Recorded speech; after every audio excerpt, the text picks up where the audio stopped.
gonna keep it low now. If you wanna go, let's go. Let's wrap it up and hit the road. I just got an awesome vibe, striking the winner post now. Liberty's on my mind. We've taken off, we've left the ground. You gotta understand that we get one chance, one chance. You will never regret the things that we'll do. 'Cause I wanna drive through the summer night. And when we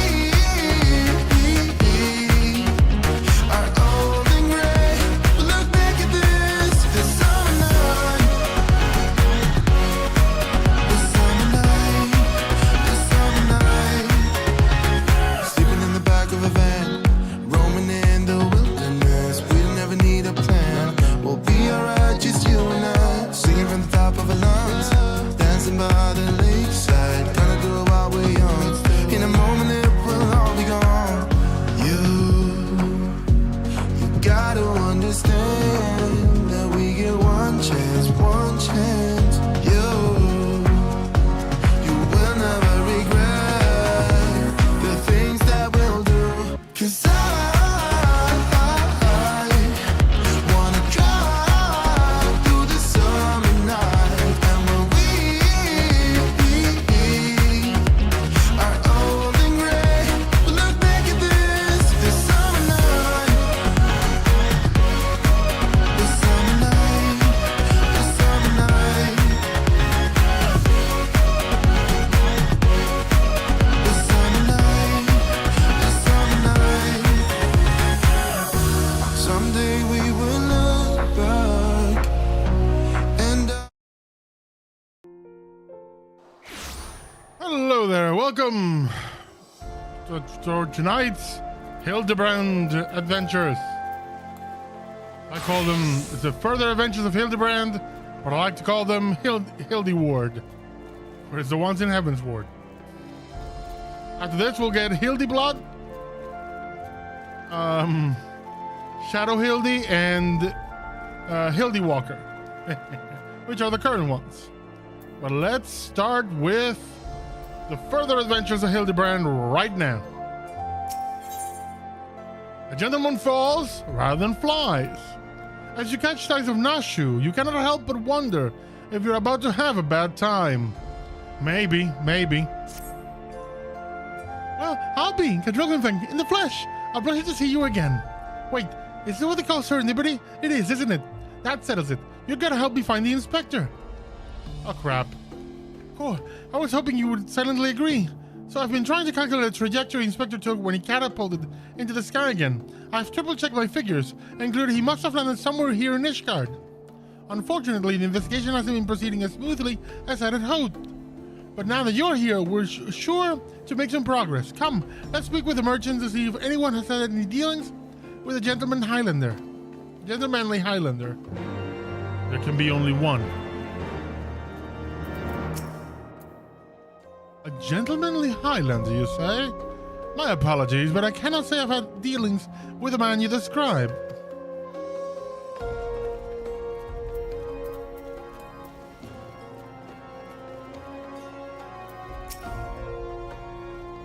Good evening to you, sir.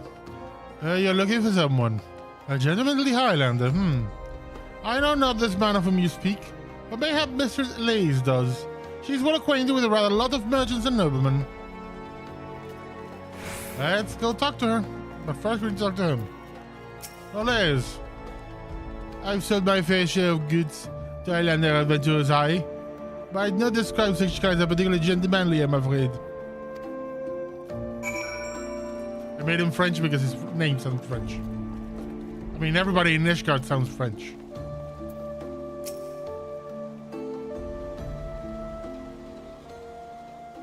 As ever, a warm welcome to you, sir. How may I be of service?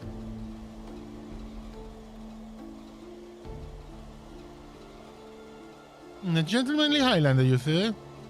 Now that I think of it, I have heard of a foreigner who may be the man you seek. Begging your pardon, miss, but did you say you know Inspector Hildibrand? An acquaintance of yours, I presume? I don't know his name, but only he was here by invitation law Edmond. Also it is remote. Surely as a waterhouse for Tom's, it would be a trifling matter for you to go and ask after him at the banner. I love Nashu. She's the best.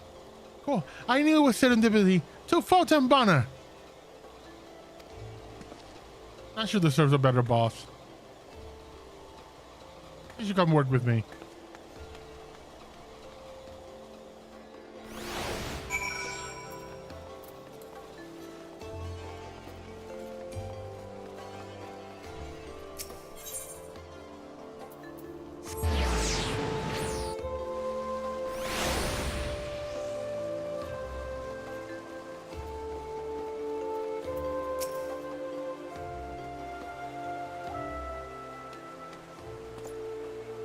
Well, Master Glimfang, do you require assistance? I know, I'm flip-flopping between British and French. Whatever. As I say, at this time, Lord Edmund is entertaining a foreign guest. Huzzah! We found the inspector! I'm not mistaken, the meeting should be ending shortly. If you like, you may retire to the gazebo and wait for our guests to depart. A gazebo? Aren't those dangerous? Then again, you seem responsible, sort. Not like a wild gazebo run amok. Very well. This reminds me of a story.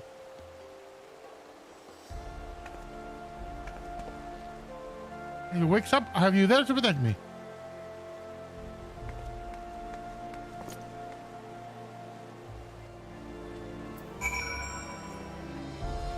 Reminds me of a story, someone playing D&D, and the DM goes, and you find the gazebo. I attack it. Does it do anything? No, it's a gazebo. I shoot it with my arrows. It's a gazebo. What is this behavior? It's a gazebo. And he proceeds to be tormented by the existence of this dangerous thing, this gazebo. Only he didn't know what the hell a gazebo was.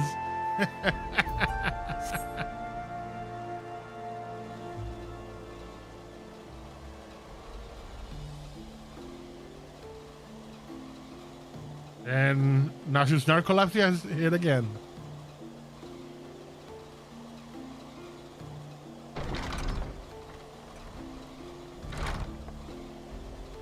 That must be Inspector Hildibrand. I don't think it is. It may be Godbird though. I cannot well imagine how arduous your journey must have been. Truth be told, I'm gonna need it neutral for now. Truth be told, I found the breast Carthian air to be rather invigorating. It stimulates the body and mind both. A welcome benefit one must discuss matters of commerce. I dare say we would not have accomplished so much otherwise. There you are, Inspector. I've been looking all over for you. I say, who do I see before me? Not one, but two of my beloved son's faithful companions. Lord Godbird, but I thought...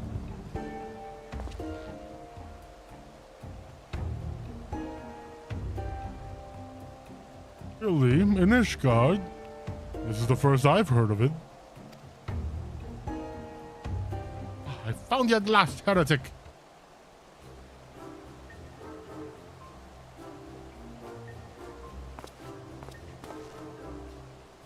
Yes, you, the hulking brute with a mad gleam in his eye. Your brace and heresy is plain for all to see. Surrender yourself to the Inquisition at once. I beg your pardon? This man is an Uldan merchant here at the behest of House Fort Tomps. Such baseless accusations will not be tolerated. A guest of House Fort Tomps? Then he couldn't possibly... Well, there were those who were towards that, but they were acquitted of all charges in tribal combat, and if he demands the right to... Why I would personally have to... Oh dear. He's already warming up. 1,000 apologies, good sir. I spoke out of turn. I am Seer, and as you may have guessed, I am an inquisitor who is charged with investigating reports of a suspicious, possibly heretical individual. Oh, a heretic, you say? One who bears a passing resemblance to me. I, a man, rather muscular, wearing dark garments and acquitting himself in somewhat gentlemanly fashion, as some might say. This heretic sounds like a spitting image of Inspector Hildibrand. Could he be a fan? Again, you're acquainted with such a man? Agent of Inquiry. I see, and the man you're looking for is Lord Colbert's son. It seems our investigations may be connected. So I put you to a proposal. The first reported sightings of the heretics I am tracking came from Falcon's Nest. Maybe we should journey there together? It is after all possible we are seeking the same individual, so, and he is innocent, it would be for the best if we were present when I apprehend him, that we might resolve this matter without incident. I say we go with him, Tidrell. This looks to be our best lead yet. Then I shall accompany you as well. It has been far too long since I've laid eyes on my beloved son, and there's a chance we might be reunited. And if there's a chance we might be reunited, I shall be glad to seize it. And it's settled. We shall leave for Falcon's Nest at once.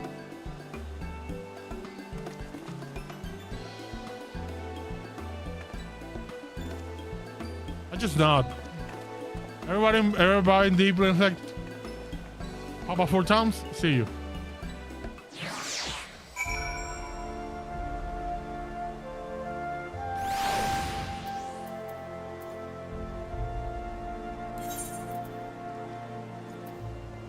Falcon's Nest.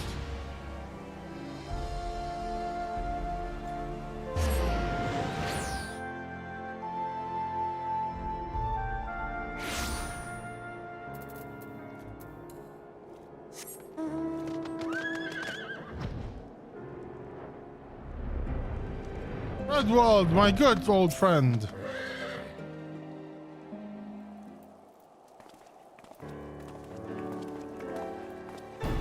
Master Glinthang, are these your traveling companions?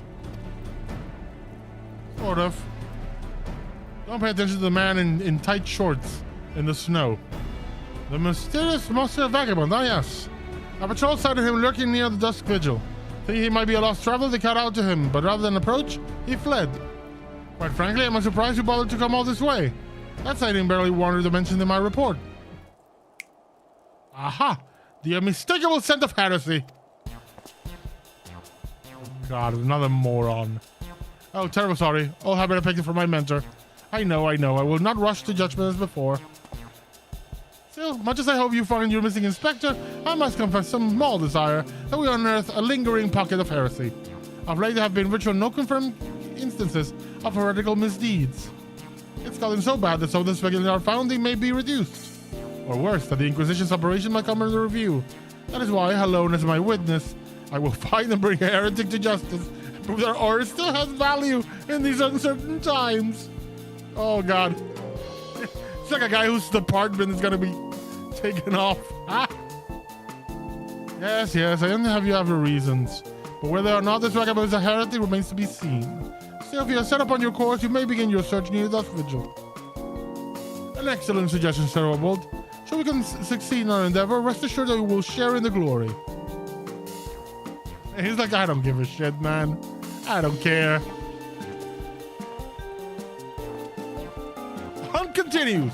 Onward to the dusk vigil. I am told the region is especially cold, so do not forget to dress appropriately for the weather. That's for you, Godbird. You are in hot pants.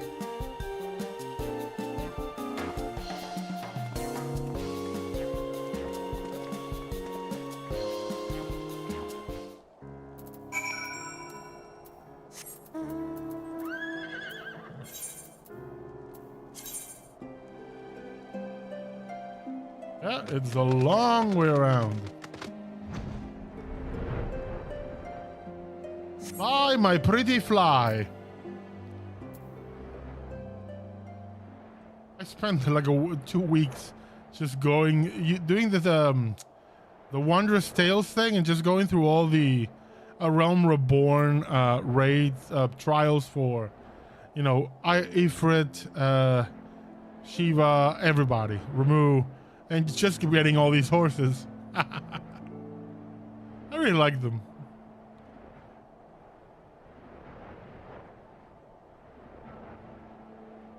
I love that the water and wind one are identical. The only difference is one has like gusts of wind in its hooves. The other one has bubbles. That's the only difference. They're more or less identical. I think there's a bit of a palette, like a color change, but not noticeable. The bigger differences are this one and the fire one, which is bright red.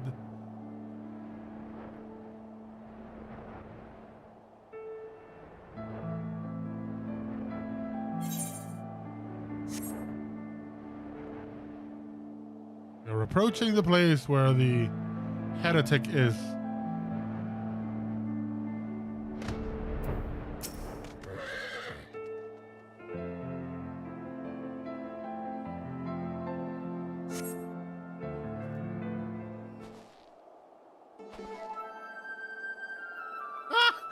He's once again shirtless.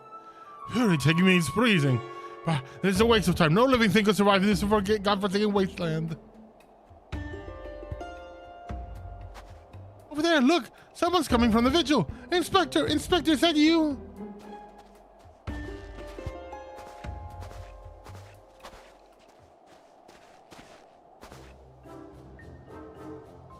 As I live and breathe, of all the places to be reunited with Master Zombiebrand's compatriots, how fare you all this fine evening? Look, a heretic raised from the dead by his brothers, unholy magic! Ah, he's not a heretic. He's one of the gentle dead men. What brings you so far from Moldau, good sir? Well, as you know, ours is rather a lonely existence. So when we heard rumors of an abandoned fortress held by zombies, we were delighted. I was chosen to serve as emissary and set out immediately. Alas, it seems my efforts were for naught. Ah, truly, every last one dead. That is to say, irrevocably dead. If it was necessary, then so be it. Still, after coming all this way, it is more than a little disappointing. You understand. My calculations were wrong?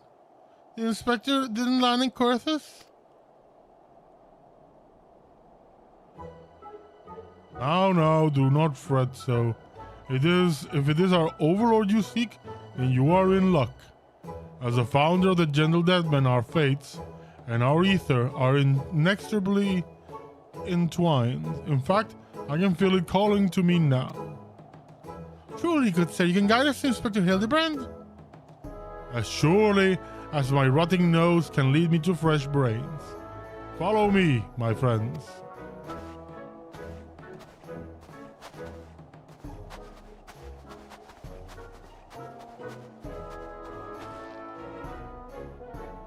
Poor guy is just so confused. One must remain vigilant for heresy. Forgive man expressed in a myriad ways. It is a vile insidious sickness which just needs to be burned out ere the infection takes hold. Surely zombification will qualify, yes?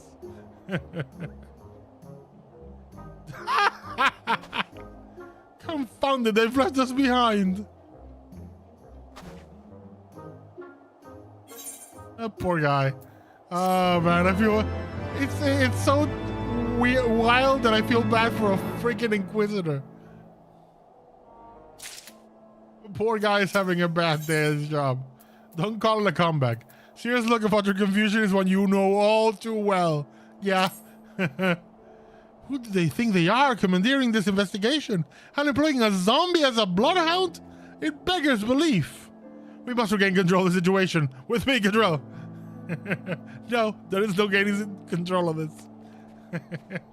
I like this, like my guy. Just go with the flow on this one. Look, I'm riding with Alpha. Hey, buddy. Let's fly.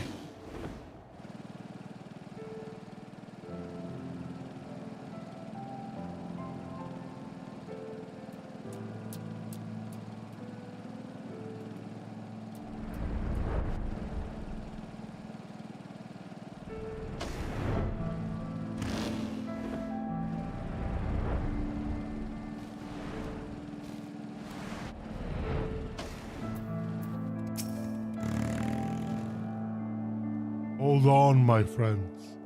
I must needs concentrate. Master Zombiebrand is indeed nearby, but there is also something else. Mayhap a powerful magic confounding my senses. I can guide you no further. We must needs split up and search the area. Now see here, these woods are infested with wild beasts, and you would have us split up? He's not gonna handle himself, true, and you clearly no reason to fear death. But what of Mr. Snashu? I take your meaning. My good zombie Pedro, praise ye to the lady's protection.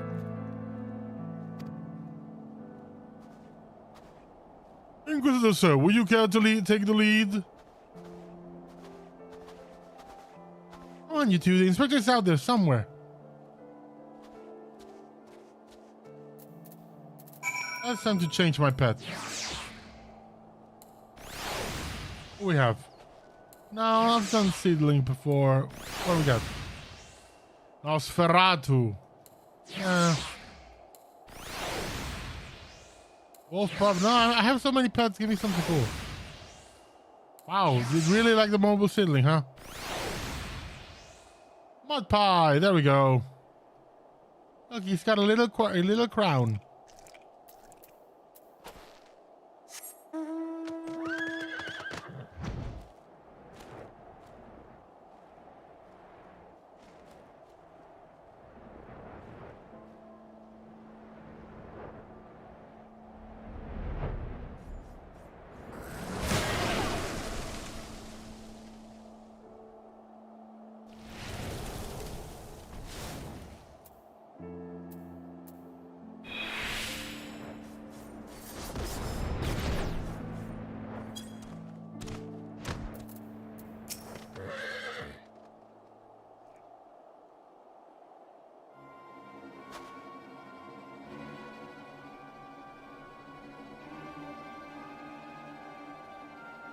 Look, that's gotta be the inspector.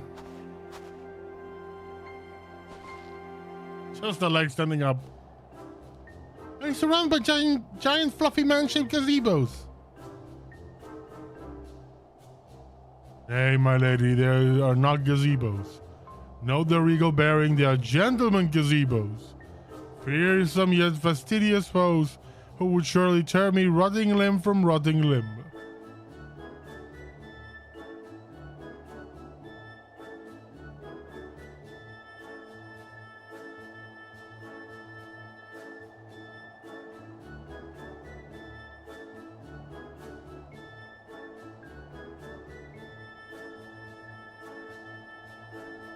A moment.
Alright, let's continue.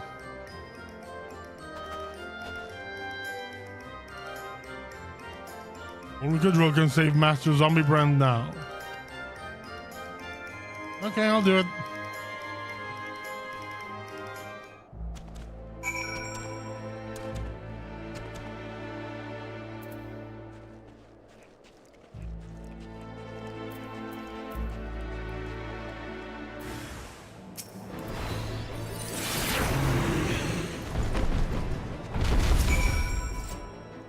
Has many legs.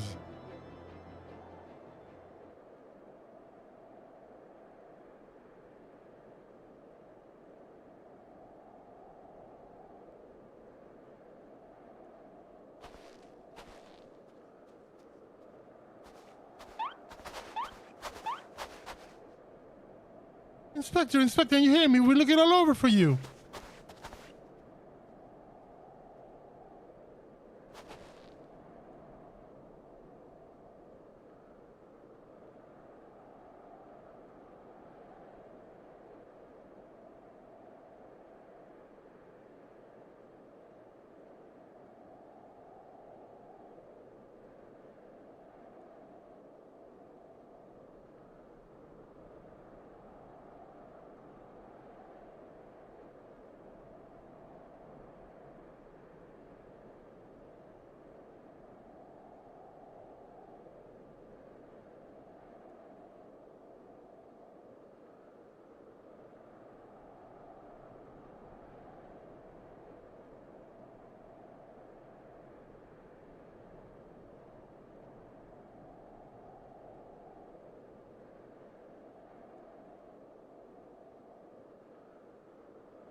Oh, but this just won't do. We've got to get you out of there before you catch a cold. I think a cold is his worries.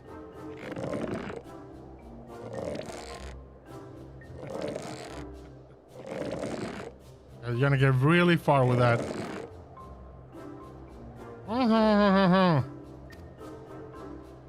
Up and at him! Up and at him! Everyone is waiting for you!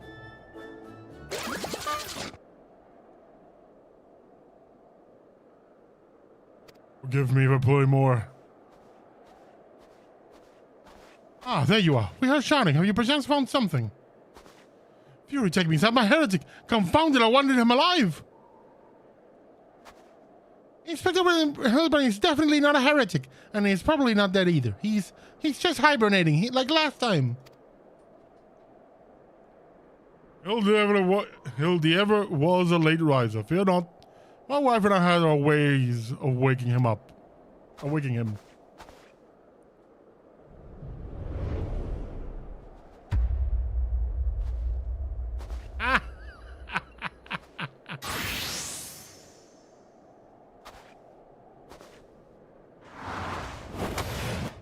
Hildibrand, Helidor, Maximilian! Right, get up right this instant!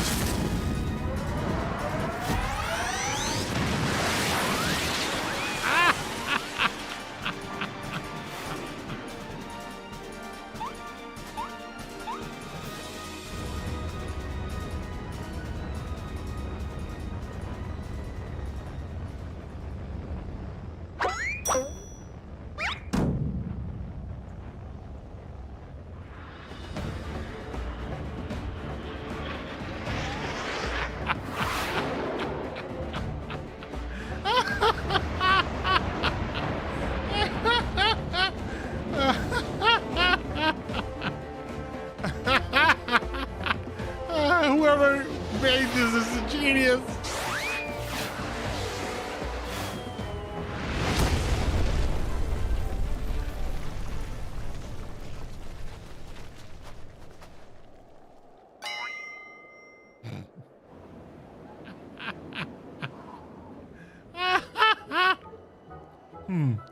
Was the Mandeville meteor strike or the Mandeville meteor drive? Bah, maybe Julian was right. Trying to name everything only leads to needless confusion. One more time then. Out you go. Evie. Finally, suplex a Godberg.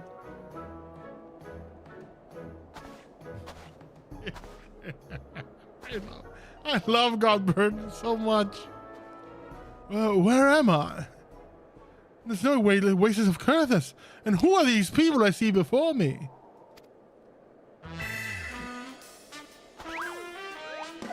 Ah, but of course, who else would venture into inhospitable climes and wake from a slumber sleep of my beloved fan?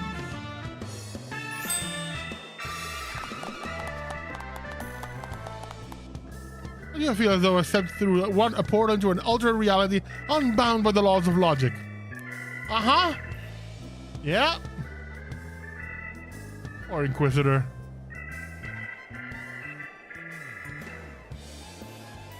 Is that a mammoth? Where did it come from? Oh, that. When my father drove me into the earth, I found it buried beneath the snow.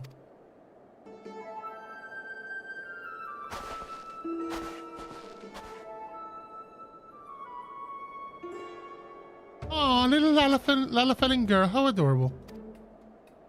Ashu, please, note the firm muscular legs, not unlike my own. 'Tis clearly a Lalafellin boy. Now that you mention it, I suppose his features are rather masculine. You two cannot be serious. I am the very soul of seriousness, your good sir, especially in matters of deduction. This is undoubtedly a young boy who, much like myself, fell into a deep slumber while being buried beneath the snow. Now then, let us gently wake him and ascertain his identity.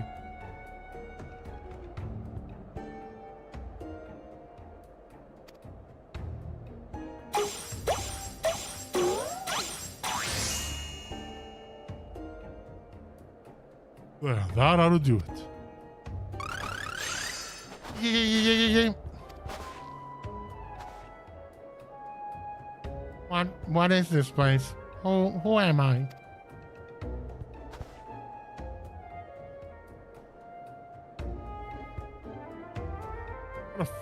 What an idiot. Oh, you gotta love him. You gotta love Hildibrand.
Moment, I'm ordering something to eat.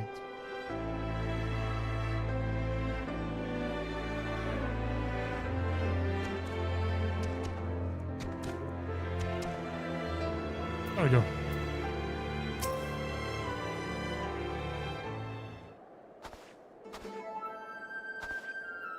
It would seem that although father's and gentle administrations served to restore this young boy to life, they also robbed him of his memory.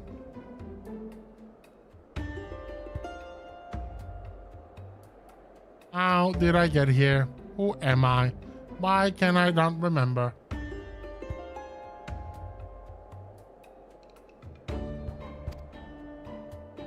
Don't worry, young man. Everything will be all right. Take it from me. I have lost my memory more times than I can even remember. Then, can you help me to remember? Hearken to me now, for I, Hildibrand, agent of inquiry, inspector extraordinaire, do hereby swear to solve the mystery of the amnesic Hobbledehoy. Wonderful, wonderful. Get started on a batch of nauseous delights. Ah, effective as your explosives were in the past. I suggest that young Gigi here lacks the hardy constitution required to survive such an approach. Gigi? Is that my name? When you woke, you were muttering Gigi. I suspect the phrase maybe had some significance for you. So until such time as you learn your real name, I say why not adopt it as a playful moniker? That's just sound all mammoths make. What kind of imbecile goes and names him Mammoth Gigi anyway?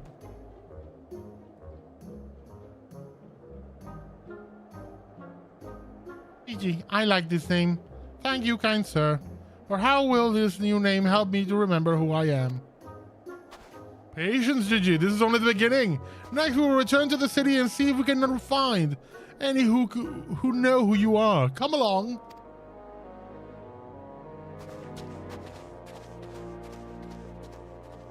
Oh, he's adorable. He's an adorable little boy. Now that our overlord is safe and sound, I too must take my leave of you and return to my brothers. I dare say rigor mortis will set in if I remain here any longer. Bound for Thanalan, then allow me to accompany you.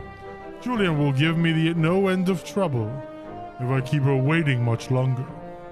Though perhaps she will forgive me once I tell her of Hildy's return.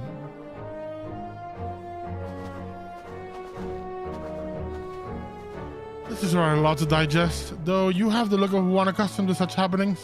In any case, regardless of Mistress Nash's protestations, the inspector will not be granted access to the capital that we can confirm he is not a heretic. You have my word that he will be treated fairly.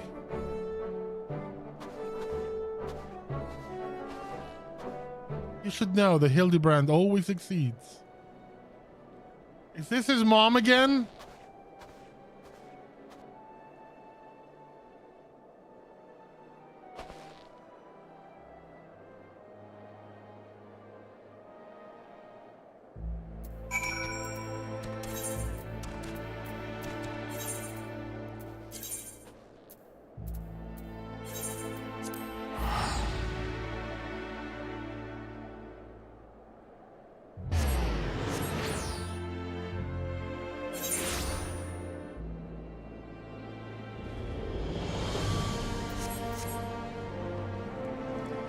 Poor sir, like, he's just...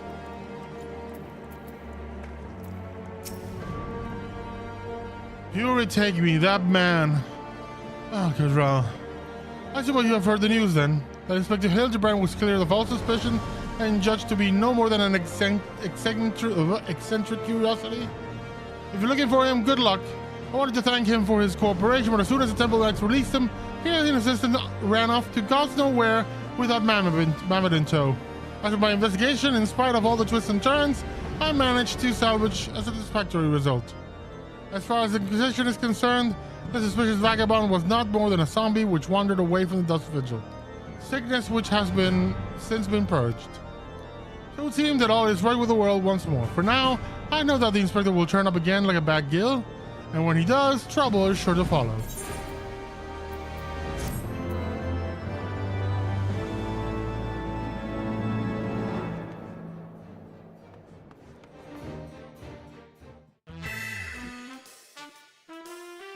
Cast of characters: Inspector Hildibrand, Nashu Magaraka, Sir Godfred Mandeville, Gigi, Aldeb the Photons and the Zombie, and the Stranger.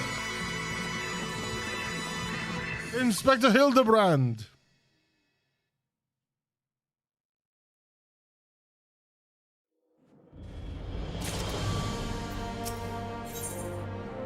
Gigi situation. Sir was once more entering into a world he does not quite understand. I pray this day finds you well, Cadrell, or at least better than it finds me. It seems I have no choice but to seek out that inspector and convince him to surrender up his mammoth to me. As on earth under the most suspicious circumstances, after all, and who can say what secrets or heresy it might hold? Therefore, the Inquisition would conduct a thorough inspection, and if needs must, destroy it. Given his affinity for the contraption, I fear the inspector may not be amenable to my request. Nevertheless, he must be made to see that it is in the terms of public safety. Would you be willing to help me persuade him? Fury be praised. At least you have seen reason. Let us pray he will as well.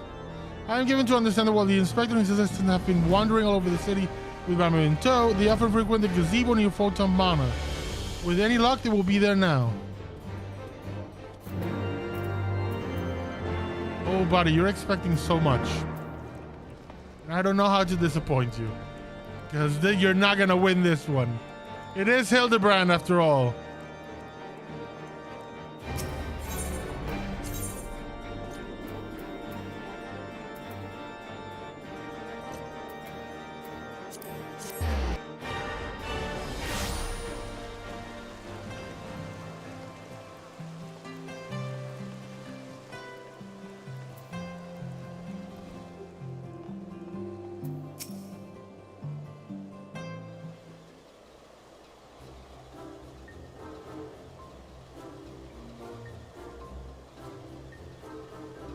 Verily, we shall scour all creation, from the deepest pit of the seven hells to the very pinnacle of the heavens, for the answers we seek.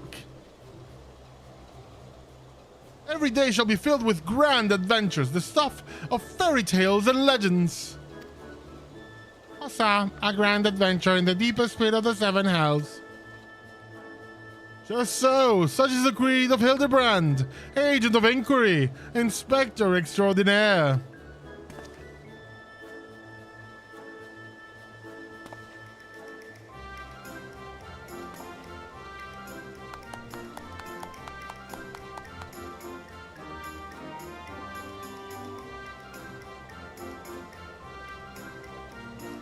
Well posed, GG, well posed.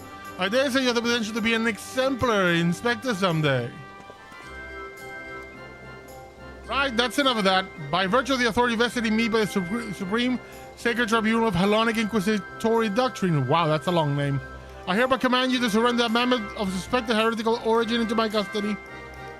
Well, hello, Cadrell, Inquisitor Sir, even ever the jester, accusing poor Gigi of being a clockwork heretic, when 'tis plain that he is merely a precocious young lad. Oh, there you go again, confusing the poor girl, as if those big, beautiful, boxy eyes are in the soul of femininity. Ashu, please, will you not visit the magnificent display of Vandervillian masculinity mere moments ago? That's because you haven't taught her any better. She needs a proper role model to show her what's what.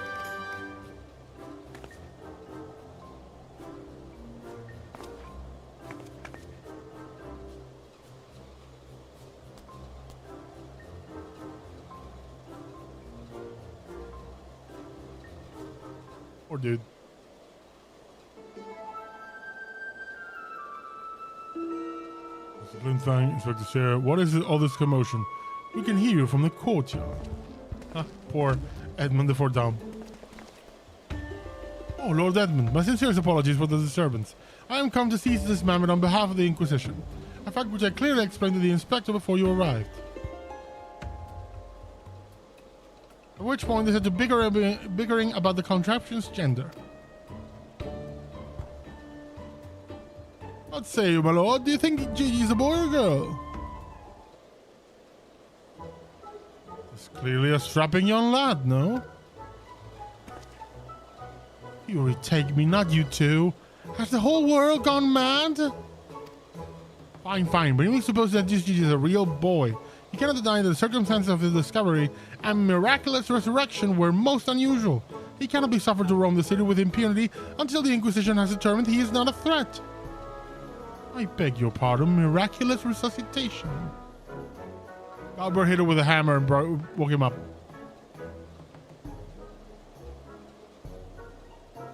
I see, then until such time as you recover his memory, Mayhap it would be best if you adopted him as a ward of House Mandeville. I would even stand as witness here and now if you wish. Up? That would make me Gigi's father? Doubtless the Inquisition would think better of taking action. Any action might threaten the cordial relationship between our two houses. Yes, of course, I'll do it. Hildibrand, agent of inquiry, inspector extraordinaire, do hereby grant this child the patronage of House Mandeville. Papa Hildy. The inspector has finally become a father. It's so beautiful. Right. Now that you no longer fear the Inquisition, you are free to show Gigi more of the fair city. Indeed, I strongly encourage you to do so. Mayhap by grace of the Fury, something will jog his memory. Thank you, Lord Edmund. I shall not forget this kindness. Come, my faithful assistant, my beloved son, we must away.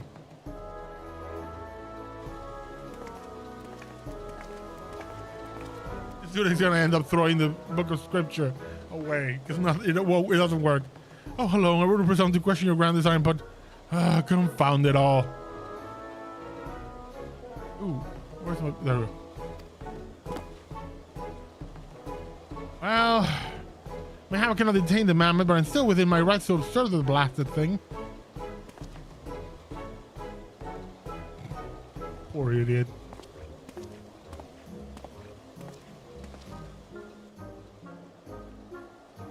Lord Godber will be pleased to hear that his son is as hale and healthy as ever. Not that I would ever presume to meddle on another father's behalf, and certainly not without consent.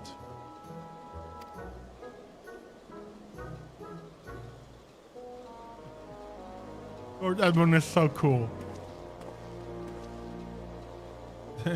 Sticking it to the Inquisition every time he can.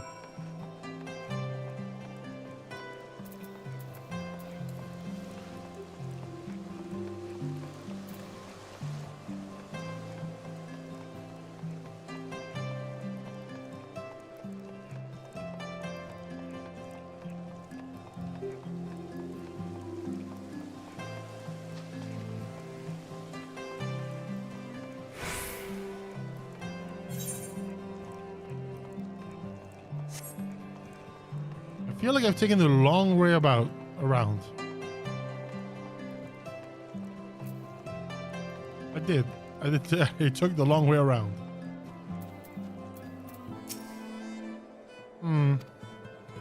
Come now, Gigi. Surely gazing upon this wondrous work of his guardian architecture stirs something within your soul. This grand man of House Duran, Maltem Sart. Pray do not fill the boy, the mammoth's head with such nonsense. That is the supreme sacred tribune of her Hellenic inquisitory doctrine. I should know, I worked there. Furthermore, I am quite certain there is no house during Meltepemsar, and that is rather lucrative portmanteau of the four high houses, including that same house which but recently stood as witness to your adoption. Well, Gigi, do you remember anything? No, nothing. I say, rather than parading him before the grandiose, why not give him a taste of something more prosaic? Let's make our way to the holy stables that we might bask in the singular sights, sounds, and smells of Ishgard's famous chocobos.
splendid specimens of horsebird flesh. Would you not agree? In the hands of a skilled jockey, any one of them could take first place at the saucer.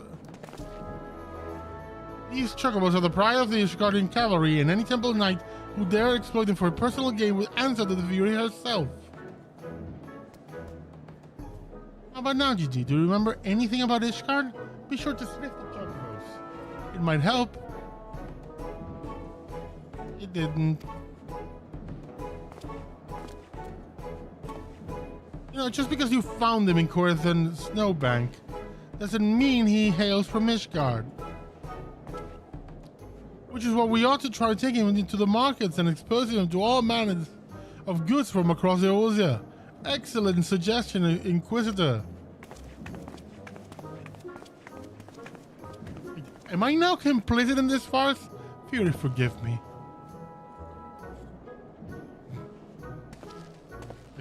You're in for the ride.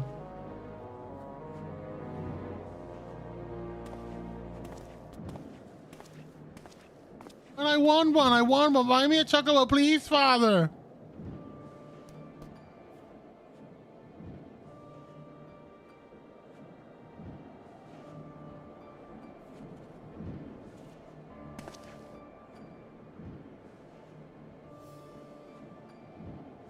Oh, that strange looking thing is staring at us.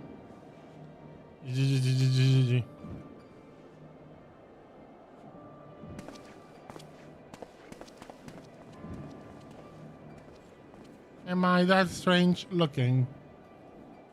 Oh, you're adorable. You're a tender little boy of House Mandeville.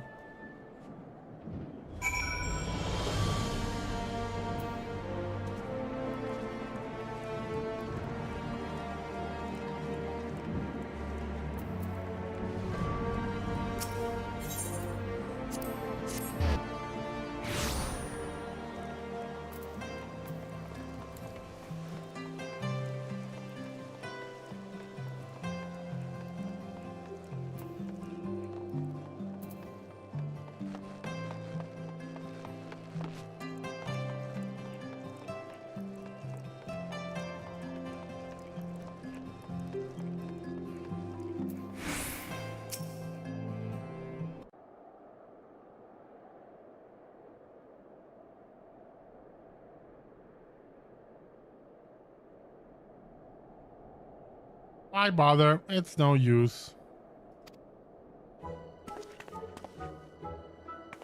How now, Gigi? Do not give in to despair so easily.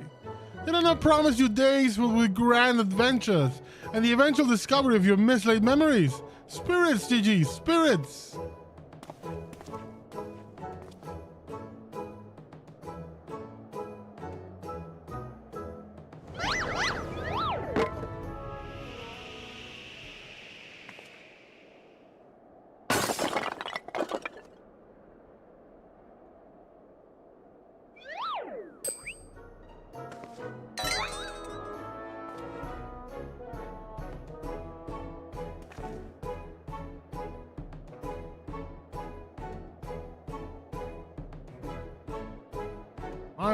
My word, a vase flung to the ground with reckless abandon. Could this be the opening salve of an indiscriminate campaign of vandalism? One waged by your wild gesticulations, perhaps? At least look before you strike a pose. God only knows how much that vase cost. 123,504,000 gil at last assessment. It was over 700 years old and graced the homes of a dozen archbishops, 8 counts, 2 lord commanders, and 1 duke. 100 million gil! Ugh. Alone, why have you forsaken me?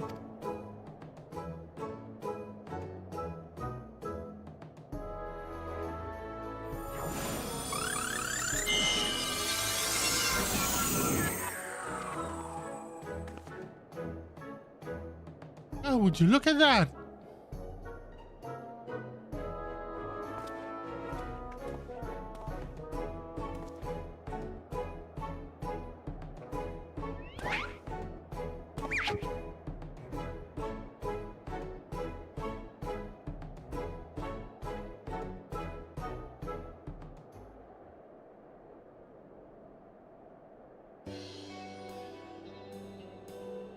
It's a miracle. Nay, the divine intervention of the beauty herself.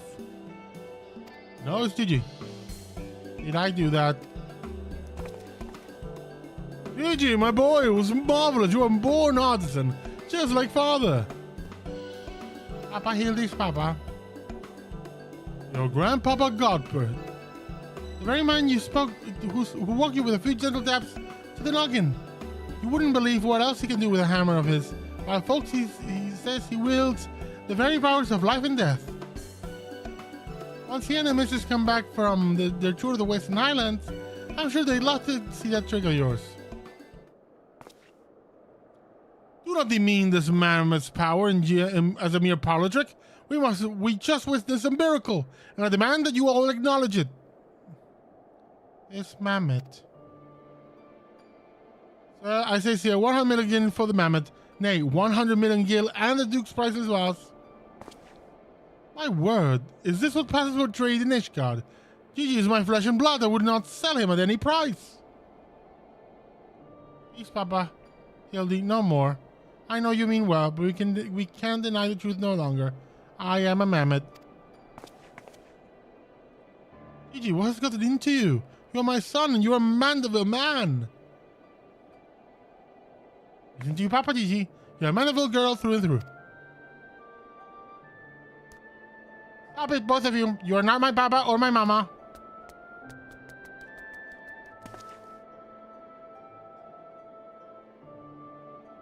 Poor Gigi. Well, it is only to be expected. Gigi is at a rebellious age.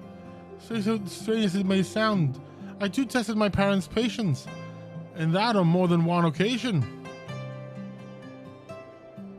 If they could weather the storm, then so can I. I say we find out what's got him thinking he's a mammoth. But he is a mammoth. How can you not? Oh, never mind.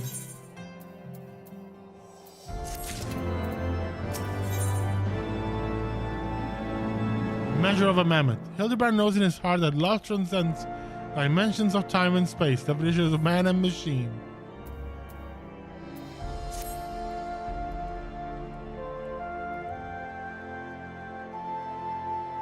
The course of fatherhood never did run smooth, but I, Hildibrand, guardian of Gigi, doting parrot extraordinaire, shall find a way to overcome this trial and be reconciled with my beloved son.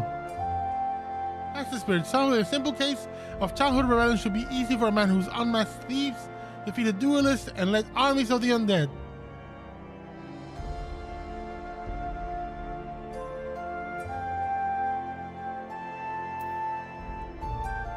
This is so very... Wait, what was that about the undead? Actually, don't tell me. For now, all that matters is finding that mammoth.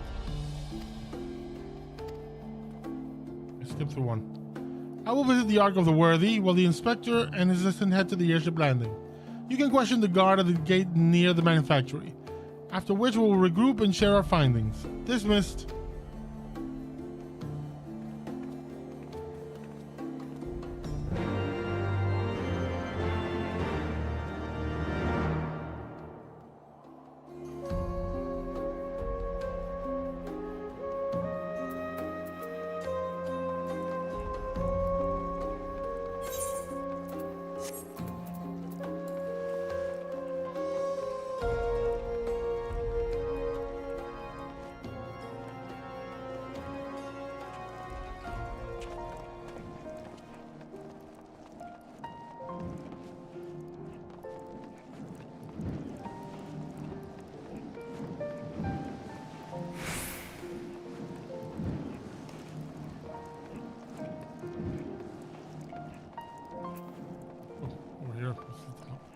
It was at the top. I ran past it.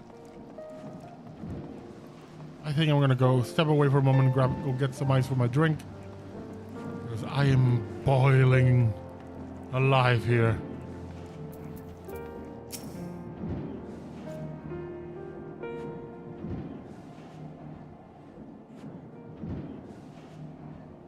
Little fellow with a wide-rimmed hat? Ah, he came through here.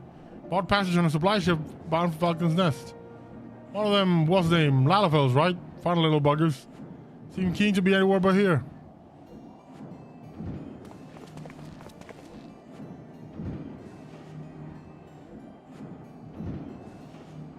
Oh, if Gigi left the city, it was not by the main gates. And the sentries at the airship landing have not seen one matching his description. Falcon's Nest. Fury take me. Must we return to that freezing pit of despair? Wheresoever Gigi goes, I will follow him and find him and embrace him as my own, as my son once more. However, I suppose our final destination lies beyond the walls of said outpost. Indeed, there is but one reason he will return to those frozen wastes. To frolic in the snow and cast his worries to the winds. Really, he seemed in no mood to frolic when last I saw him. As I recall, he used his arcane powers to mend a vase, only to become morose and belligerent when it became clear to him that he was in fact a mammoth. I even say that he remembered what he was, remembered his purpose, and so he returned to Western Kurthus, that famous breeding ground for heresy, where we first found him. Home to his heretic masters, to share with them the intelligence he had gathered around the city. At long last, the undeniable, the unquestionable, the unmistakable scent of heresy. What are we sending around for? We have a heretic to catch. He is too excited. Inspector, I'm starting thinking because here might not think very highly of our little girl. It is possible, but I would not presume to know his feelings and to voice them explicitly. And to such a time as he does, we should endeavor to surreptitiously bring him round to the opinion that Jesus is a boy of pure heart and good intent. Surely, in all things, Nashu, that he is a Mandeville. That is the Mandeville way, sorry.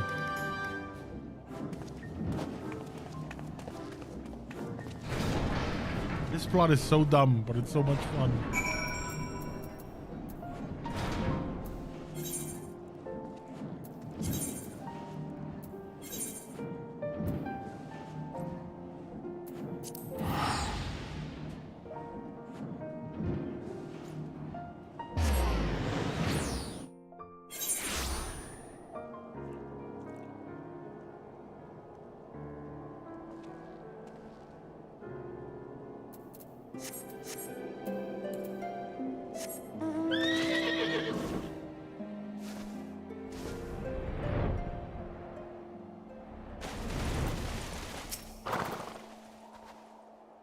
Aha! I knew it. The man immediately left the outpost and looks to have headed north along the river. By the Fury, I cannot wait to finally catch him in the company of heretics. I don't much like your tone, Inquisitor. If our baby girl ran afoul of any heretics, she'd look them square in the eye and tell them that she doesn't want any.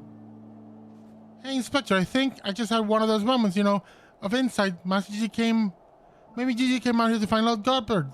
I did tell her grandpapa might like to see that trick of hers.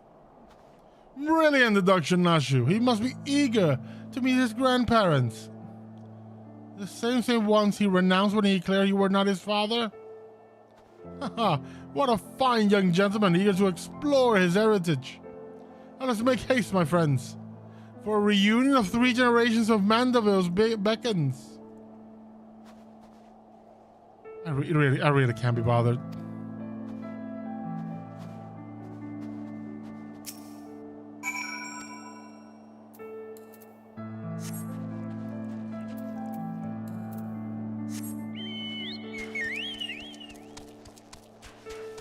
When in Ishgard, ride an Ishgardian Chocobo.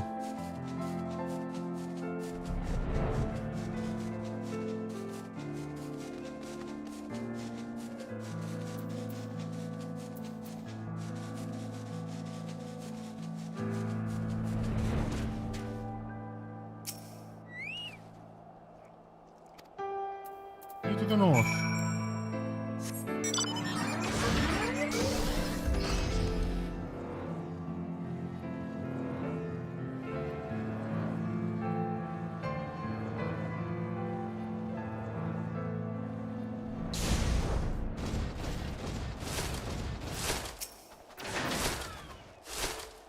Nomad lies motionless in the snow. Fragments of ice stuck to its cap, suggesting the impact of something small and round traveling at high speed.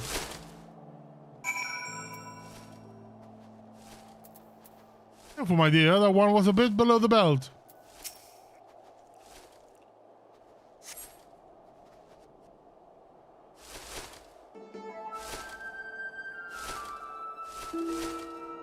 My head, who? Oh, it's you. You followed me.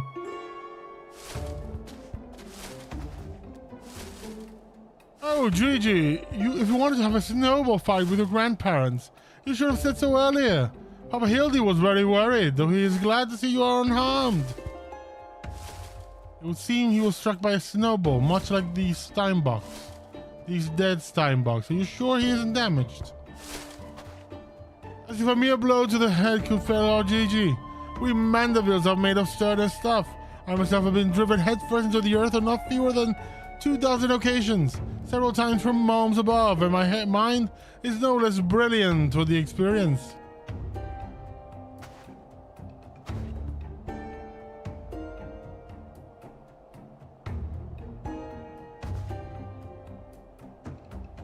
I expect the earth was no less brilliant for the experience, there. Why are you nodding? Oh, he's behind me, isn't he?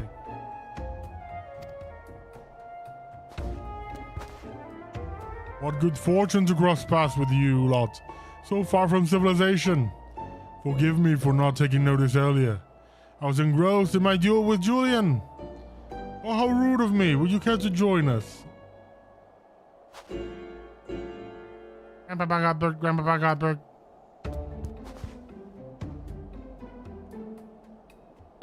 Mama Nashu says you wield the powers of life and death. I beg you, Grandpa Godberg. Grant me life. Make me a real boy.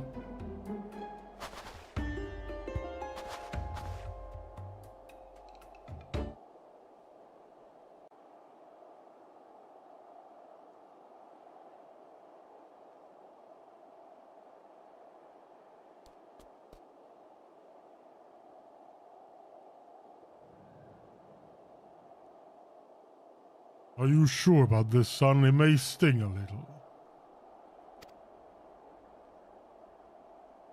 I will endure whatever it is, so whatever I must to become a real boy. Oh, we're doing Pinocchio.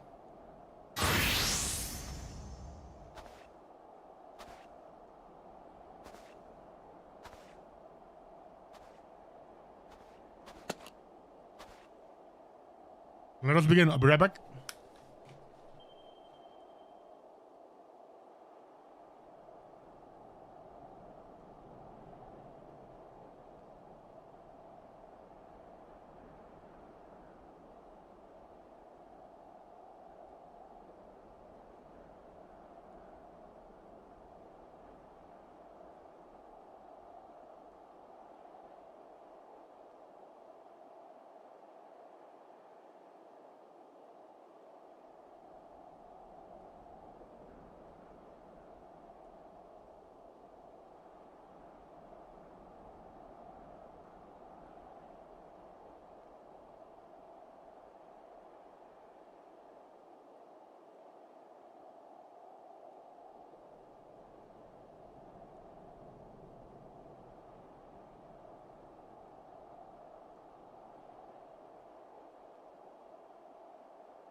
Apologies, my food arrived.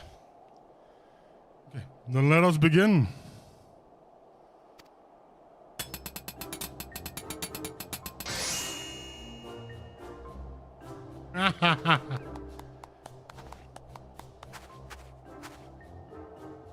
This body is everything I've ever wanted. It's perfect. Thank you, Grandpapa Godberg. Thank you. Still a mammoth. Only now it looks like a lalafell. Oh, but I have not even begun to begin. By regard, guide my hammer.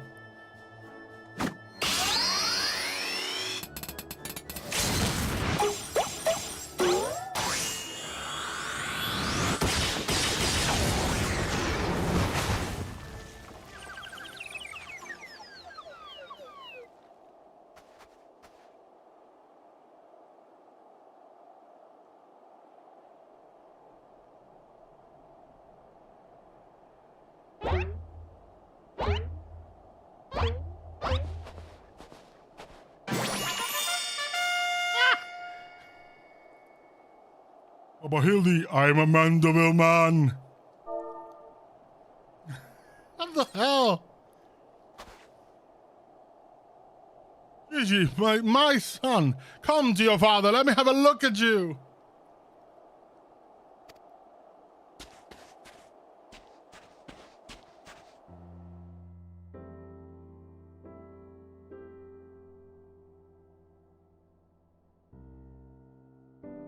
Papa Hildy. Gigi.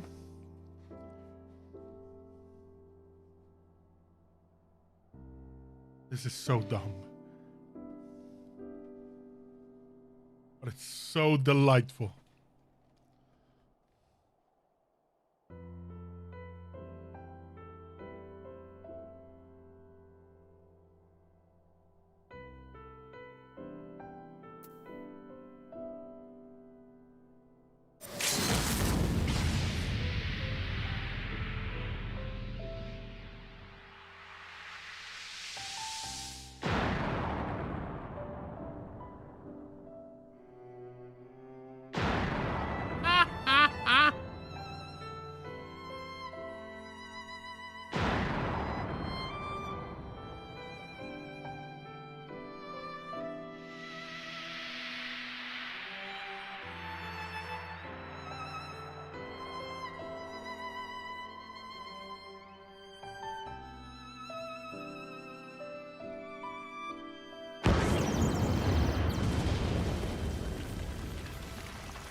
Ah, truly is a mandible man.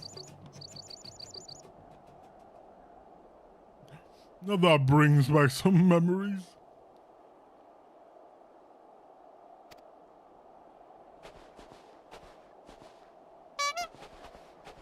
But Hildy, oh dear. Who could have done such a thing?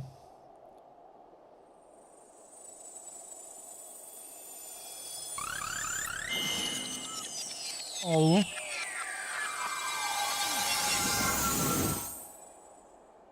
Oh, poor thing.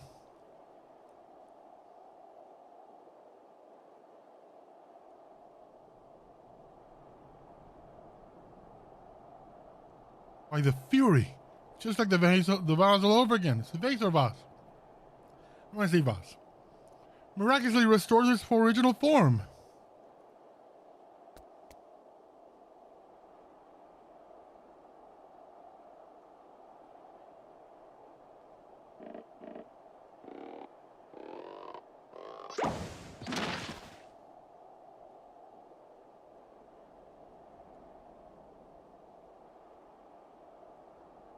Gigi, my boy, upon further consideration, I believe this body may suit you best.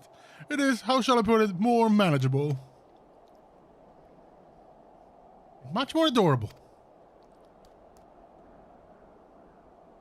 How can I ever be accepted as your son if I remain a mammoth?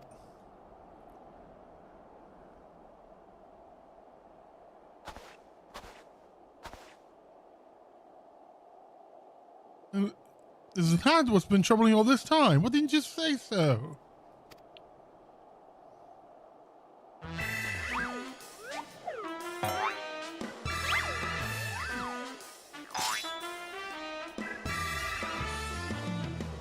Mandeville is more than mere flesh and bone. He is vigor, compassion, honor, a gentleman for all seasons. Be you man or machine, it makes no difference. If they call you a mammoth, you look them in the eye and say, nay, I am a Mandeville mammoth.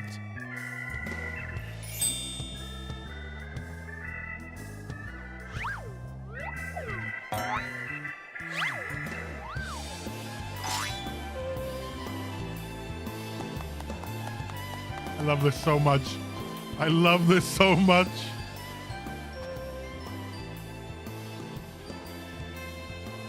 Father, forgive me for not consulting with you earlier, but circumstances forced my hand. I have formally adopted you as my son and ward of House Mandeville. Ye gods, I knew he was fond of the mammoth, but did you hear that, woman? Our son's gone and got himself a son. Grandpa Godbird. It all makes sense now. Grandpapa Godbird and Grandmama Julian. I've been waiting years for hear those words. Grandpapa Godbird, Grandmama Julian. Few things in life are grander than becoming a grandparent, as they say. Ha ha ha. Oh, she's not happy.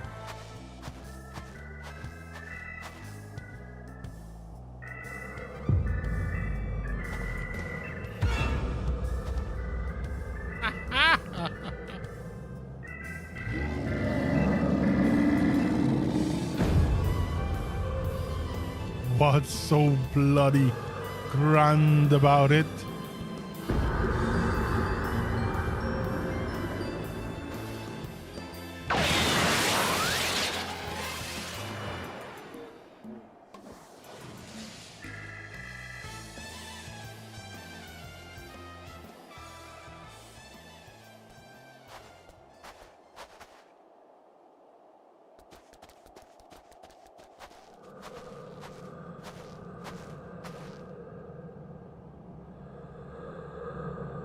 I'll not be made grandmother to a bloody buggering mammoth. It's past time I beat some sense into my beloved boy.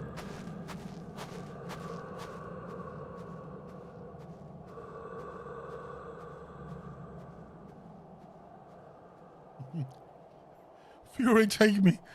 I heard tales of dark nights before, but no. It couldn't be. No, I think it was something far worse. Heretical, like as not, but rules be damned. I'm not risking my life to find out. I wouldn't do it either, man. I wouldn't.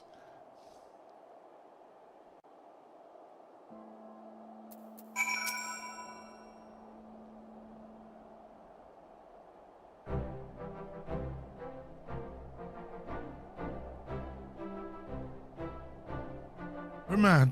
Utterly mad. The whole damn lot of them. How their house could rise to such prominence, I will never understand.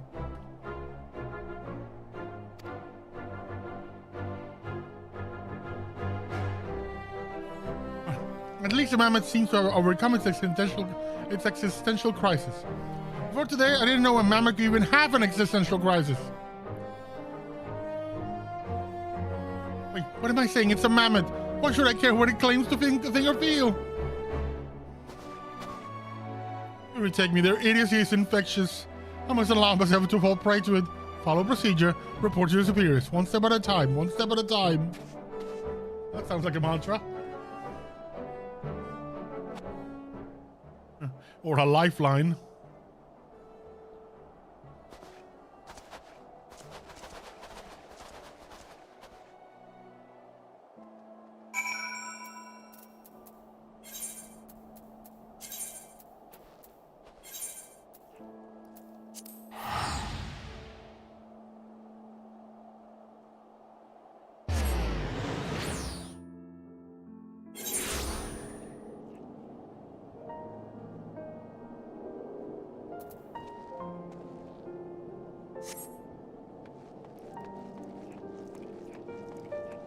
Oh, sir, are you having your own existential crisis? Right then, my superiors, having been informed of the mammoth's adoption by House Mandeville, as witnessed by House Portams, proceeded to take me to task for my gross mishandling of the situation. They remain convinced that the mammoth is the product of heretical machinations, and have commanded me to redouble my effort to prove this incontrovertible fact. That may become problematic, might prove problematic, however. Gigi seems to have forsaken his quest to discover his memory and throw himself wholly into this life of Mandeville Mammoth. Casting about for any hint of a case alongside his doting father. In any event, though I do not share my superior's conviction, I think it's safe to say there is something exceedingly unusual about that mammoth. You saw with your own eyes how effortlessly it restored the vase, and itself to its original form. Reconstructive magics are not particularly rare, but this is unlike any I've ever seen before.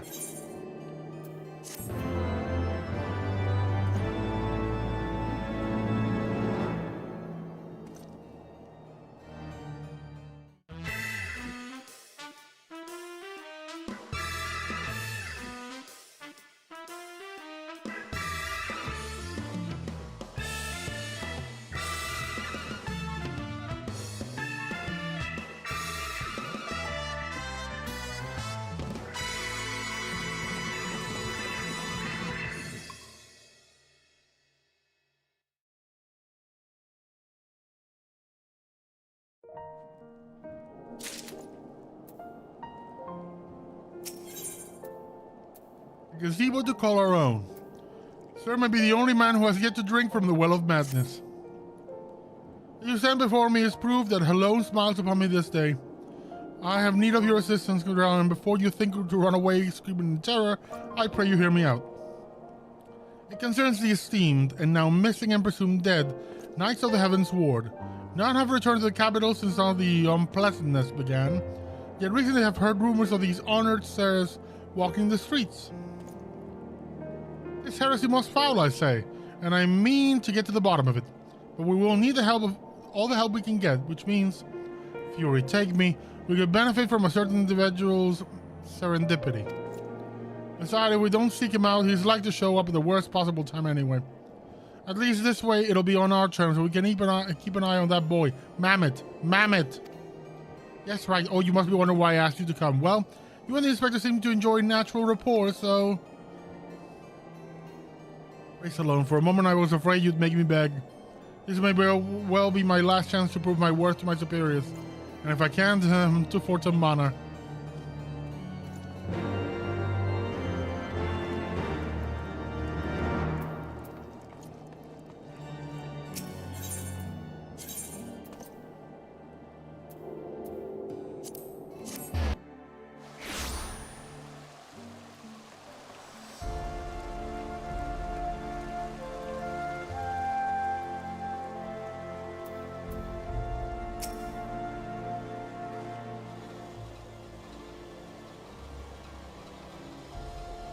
Gigi, such behavior is becoming a gentleman. Well, why, Papa Hildy? Why is it I'm becoming a gentleman?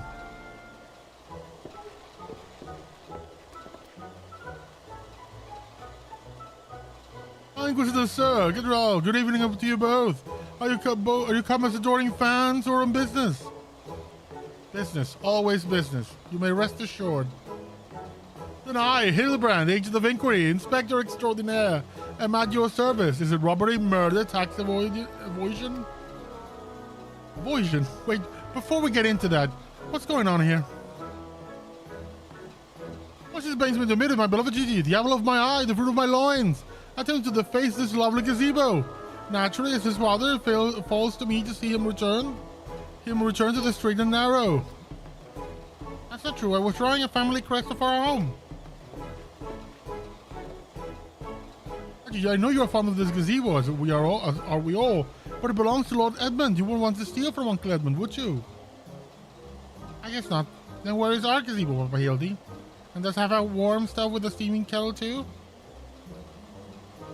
Oh, gee, don't you see? We have no need for kettles or gazebos. As gentlemen inspectors, the world is our oyster.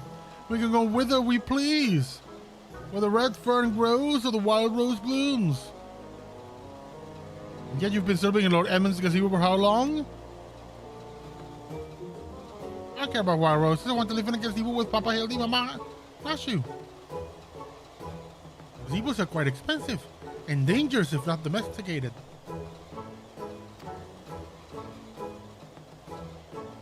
Dangerous indeed, my boy. And besides, we're gentlemen inspectors free to travel the length And Breath of the Oasis in search of a case. Does that not sound more thrilling than whittling away the hours beneath the gazebo? I guess.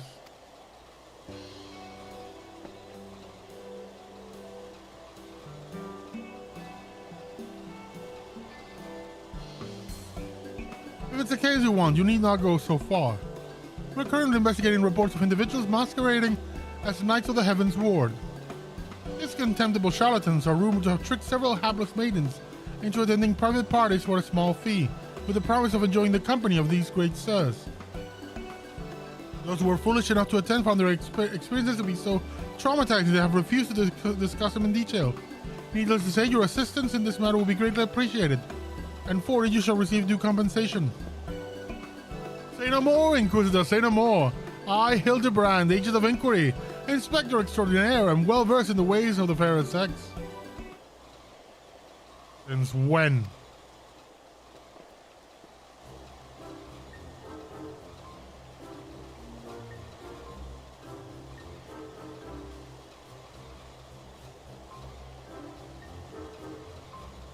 Mommy! Mother dearest! I was under the impression you had departed for Ul'dah.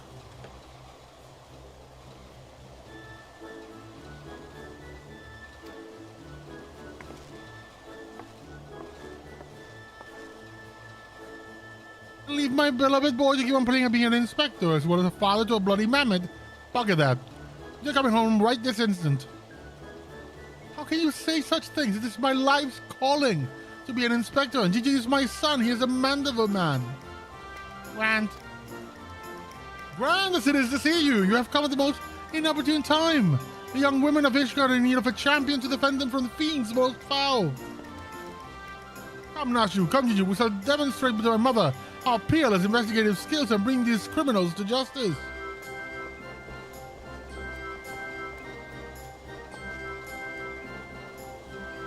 Balls, balls. They're stubborn. Probably gets from that sorry ass of a father.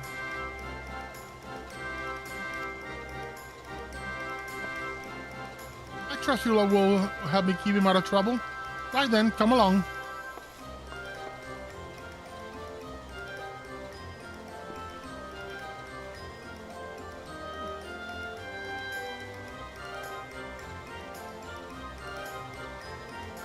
Oh, that could have gone better. And worse. I'm gonna keep them waiting.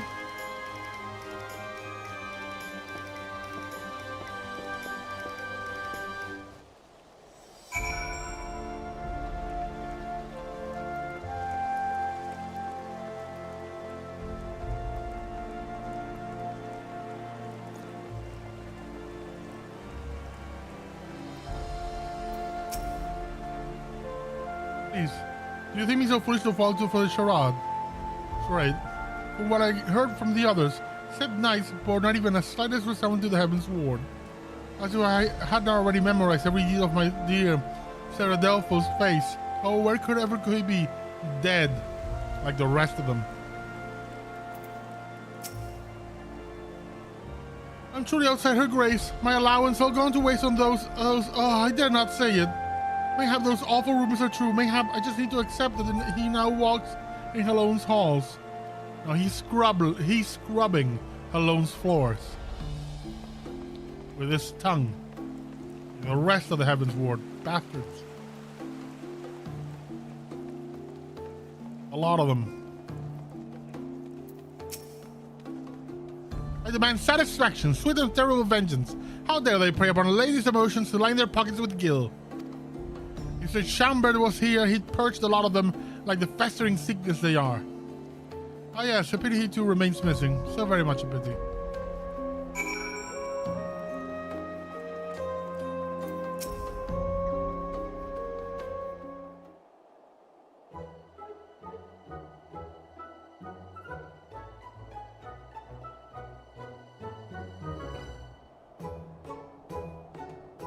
Papa Hildy, that grandmama over there is staring at us. Ah, Gigi, a gentleman must be more careful with his words. Wherefore, if only one grandmother, second, and this is tremendously important, never ever call her that. At least not yet, promise? Yes, father. Robin has to call Grandmama Julian and Grandmama Julian.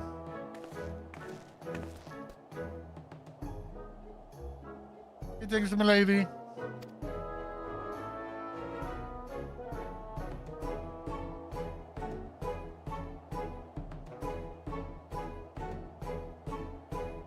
Oh, ain't you a charmer?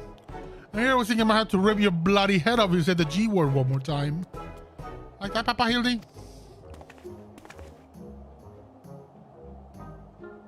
Ah, my faithful assistants, have you gleaned any new information?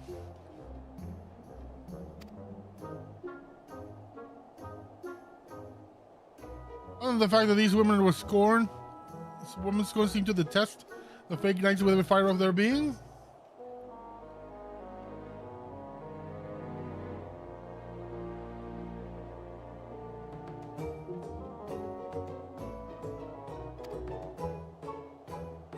These two women were telling me all about what they do if they coordinate, sir.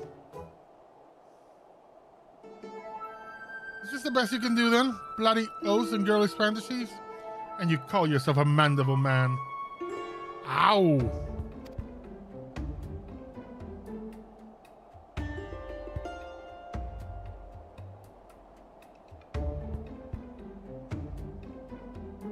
I assure you, Mother, we are only getting started. The tapestry of lies and deception behind which the truth hides is often unraveled with the tug of a single loose thread.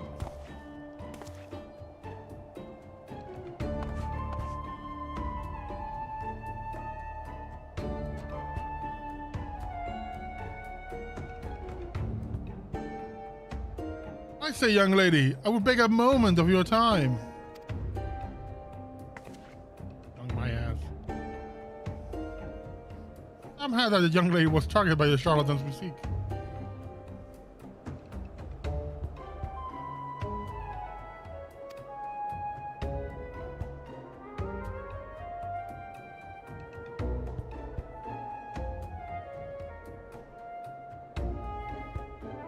Aye, it's true. I too was taken in by the false promises of those awful, awful men. Long have I yearned a chance to meet Sir Velgen. So when they said I could finally cut and hesitate for even a moment, but then they escorted me to the manor and undid the blindfold and looked on the hideous faces of those called grand sirs. I screamed and fled. They were gone when I returned with a watch, but the neighbors said they had overheard them speaking about seeking shelter in a place called Idleshire. I know it's not much, but I pray this information helps you in your search. My lady, I swear to you, here and now, I, Hildibrand, Agent of Inquiry, Inspector Extraordinaire, shall not rest until these dastardly fiends are punished for their foul crimes.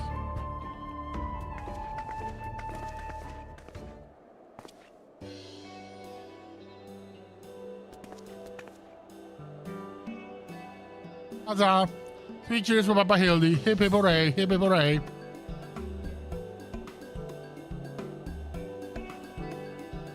Hip hip hooray. Oh, there you have it. A quarry can be found in Idleshire. Come, my loyal assistants. Justice waits for no gentleman. That's well and good, but I've never heard of this Idleshire. Have you? Yep. Former Charlene. Yep.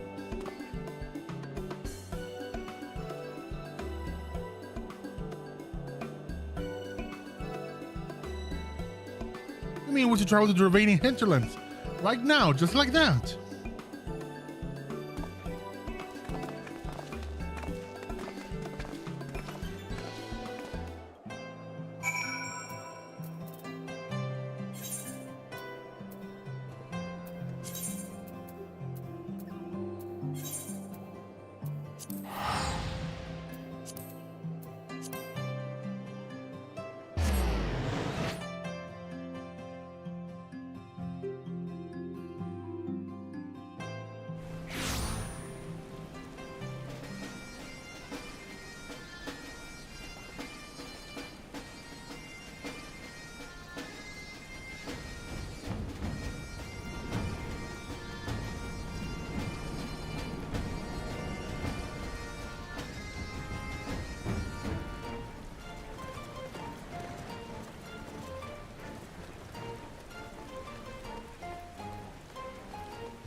I must have run past them.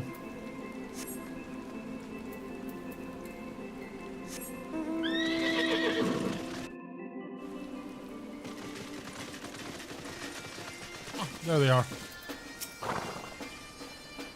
Truly, this magnificent settlement is a testament to the hard work and camaraderie of our Uplander and Gobby citizens. Yes, well, I'm just glad we're no longer being pursued by fire-breathing dragons, muscle-wielding crabs, and bomb-throwing goblins. You know, the other ones. We're no match for Lady Julian, but they were no match for Lady Julian and that pan of hers, am I right?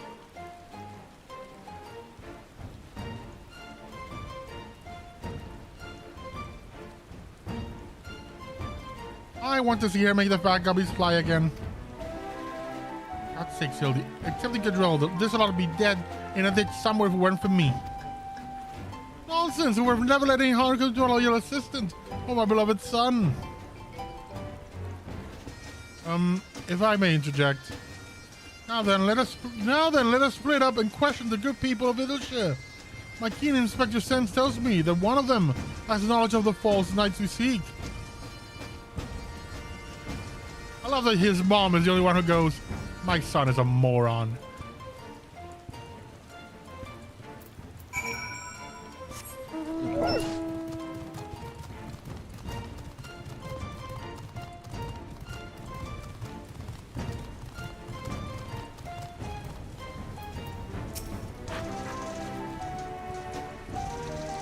Yes, Loudjock knows of the grand sirs. Sneaky uplanders, keep yourselves. Mingle not with Gobbyflock. But each to own, Loudjock says. No questions, only jingly shine. Basically, they pay on time and they don't ask questions. We leave them to their own things.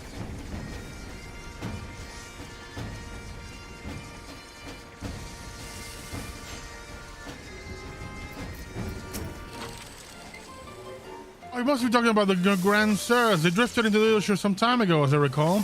Pay a visit to the Great Library, though. Couldn't tell you why.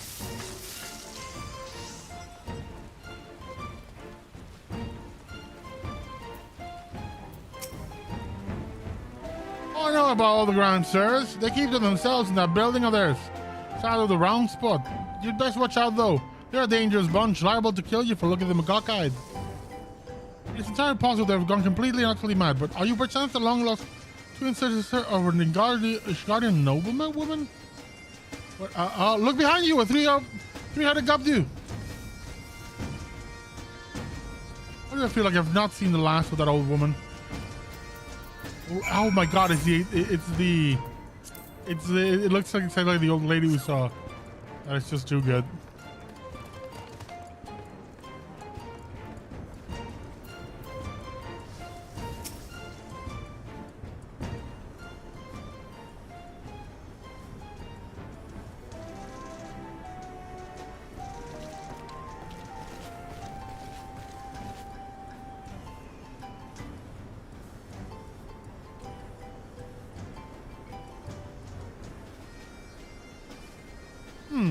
If only we had the testimony of a concerned citizen, which could conveniently direct us into the villain's precise location. We have it. The Granters are holed up in a building to the south of the markets. Good show, Kadra.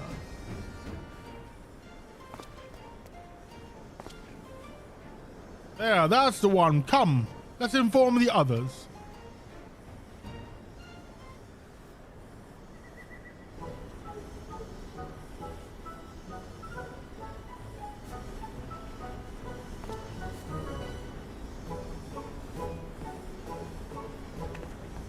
Seeing no one is home. There is naught we can do but wait then. Papa Hildy, I just want to say that I really like this place. I think that you and Mama Nashi could have lots of exciting adventures if we stay here. You may be right, this community seems to have fostered an enlightened, free society, welcome of honest souls willing to work and contribute to the greater whole. Anyone happen to see a gazebo on the way in?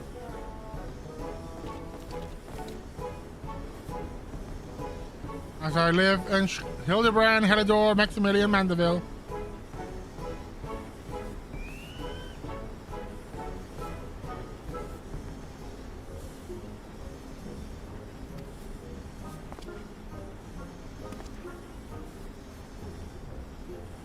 Could that be? I say. Could that be Slovik's coin toss? Do you know this copy, Inspector? I most certainly do. Why, Master Slovix was my first ever employer. When traveling through Channel long ago, Gobby Flock was waylaid by Uplander bandits. With no jingly shine to pay brass blades, we had no way to backtake goods. Until we make business with busy deal with Gentleman Uplander. That is, with fastest he finds Uplander bandits and brings much baggy boom and returns to goody gobbies, wishing goods and great justice. Henceforth, Slovix gained new appreciation for Uplanders. But for chance encounter with Gentleman Uplander, he never conceives of the egalitarian of Utopia. One may even claim Hildy a founding father village here. With metaphorical tongue flaps, that is. Oh, the memories! It was the near thing! For the bandits were clever enough to see through my ingenious disguise as an innocent milkmaid. But in my haste to escape, I tripped over a barrel of fight and was to say, boom gubby doom. Oh, no busy deals with the wicked. Oh, busy deals indeed. Leaving that delightful anecdote aside, you gods, Master Slowfix. Just looking at you and your flock have made these... What you and your flock have made of these ruins is making me big eyes. Gobby Flock has come a long way since wandering days, but we have not forgotten Gentleman Uplander's kindness. Slowfix is here to help offer hand-lending. Oh, far be it from me to refuse.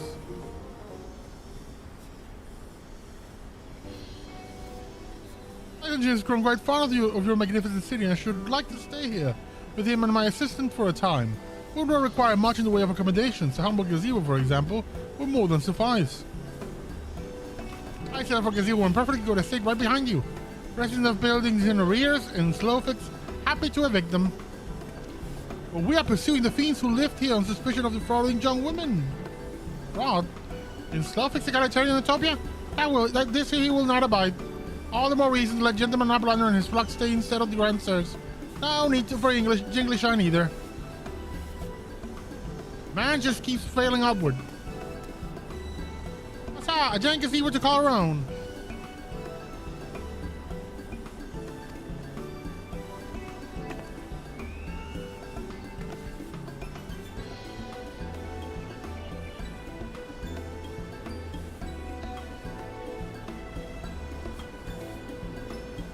I do not know what to say. Thank you, Master Slowfix. Thank you. No need for teary-eyed tongue flaps. Gobby Flock is possessed of moral obligation to repay Gentleman Uplander for past generosity. Enjoy new gazebo and good luck with hunt for Grand Sirs.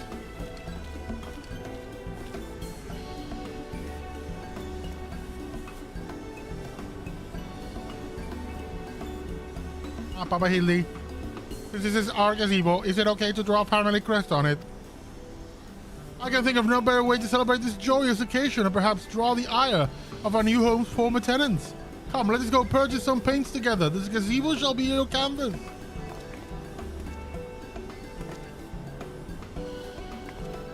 He's gone and got himself a starting gazebo? Bloody hell, do we really think I'm going to let him keep on playing at being a father?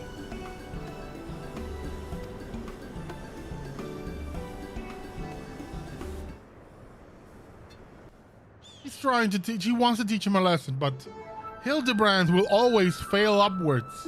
He will succeed, despite the fact that he shouldn't.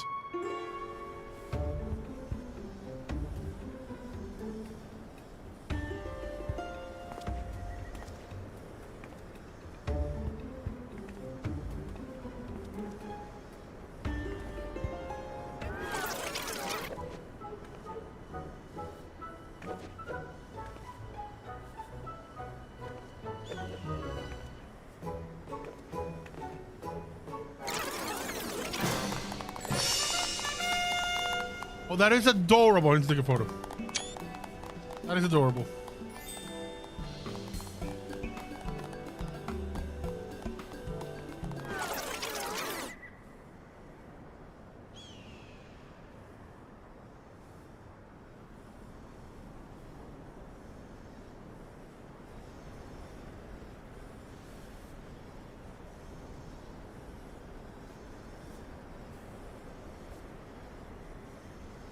Still no sign of the notorious Grand Sirs.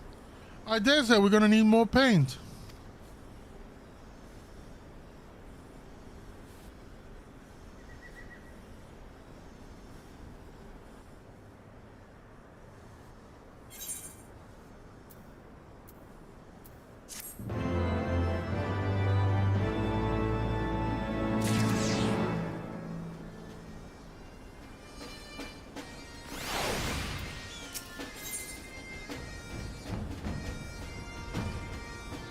Don't trust anyone over 60. Hildibrand has never been a patient man.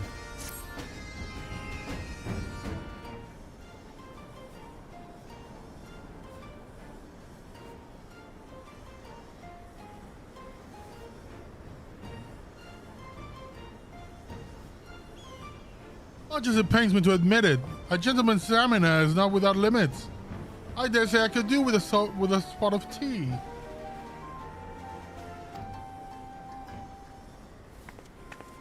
Hey, Inspector, is it just me, or have those two been looking at us for the past few minutes?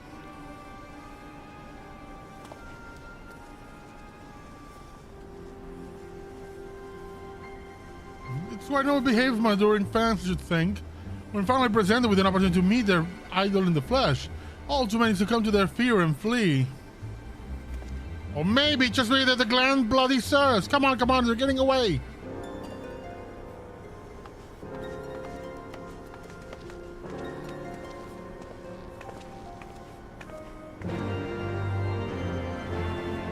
Mama Manderville is not happy.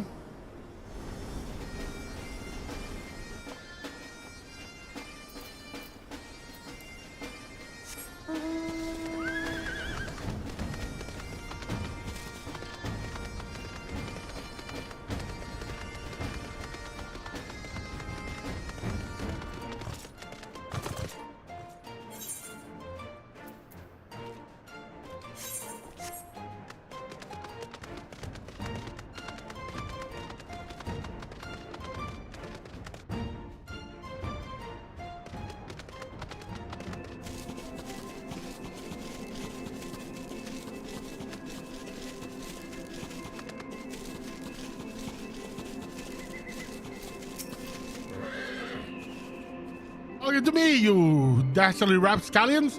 You have nowhere to run. Reveal yourselves at once.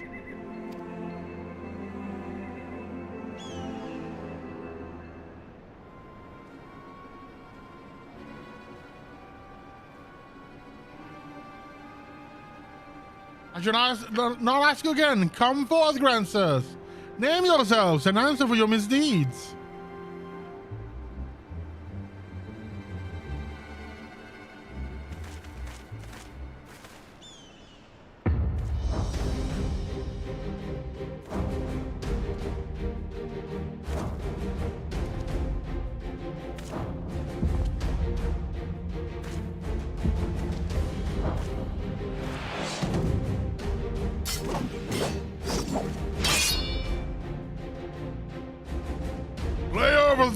Worms, the silver spear which has pierced the very heavens, all land. Master of magics ancient and awesome, the divine hand which hath defeated all maladies save senescence and incontinence. Gone spot.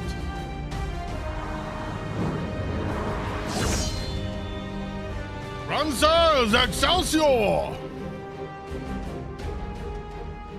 I know whether to laugh or to cry, may have both.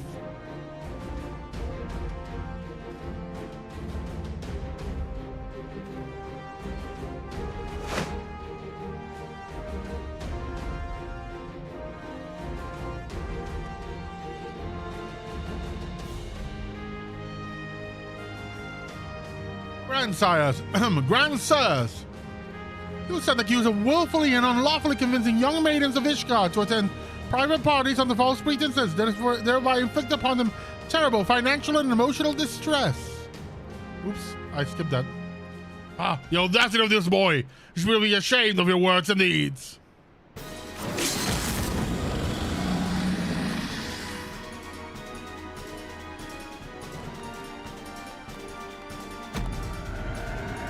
You will rue this day and rue it hard.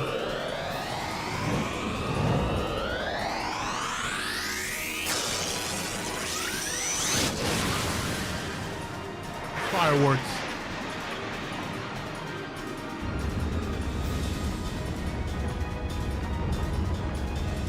That's how I missed this. The air streaming past, the blood pumping, the taste of copper on my lips, the slight dizziness. It was on a day like this that we met, wasn't it? And when we soared into those azure skies, we never truly came back down.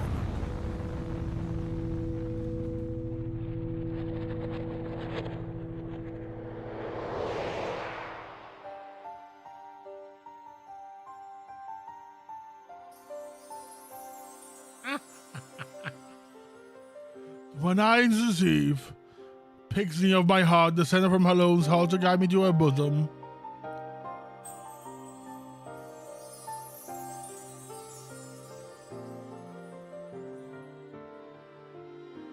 My beloved, my everything, long have I waited for this moment. Take me in your arms once more and lift me higher, higher, higher.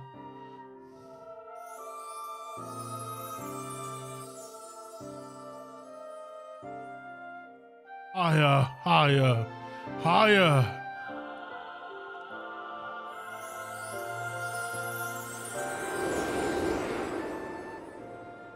Hell.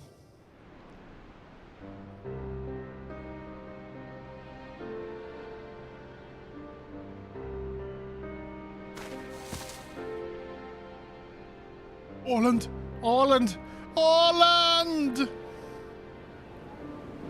Ah!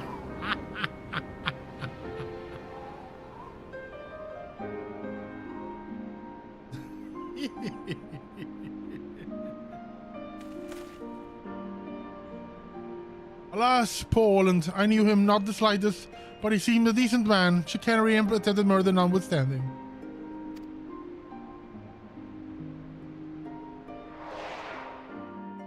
You will rue this day, and rue it hard!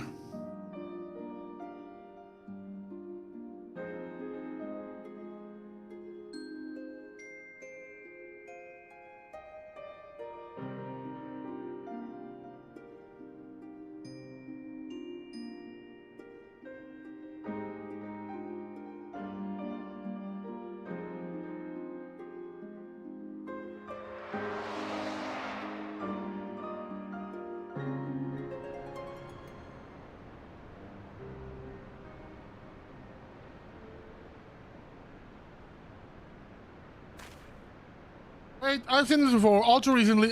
Yes, anyway, he's only mostly dead. If the Master of Magic's ancient and awesome here acts with all haste, the man may yet be saved.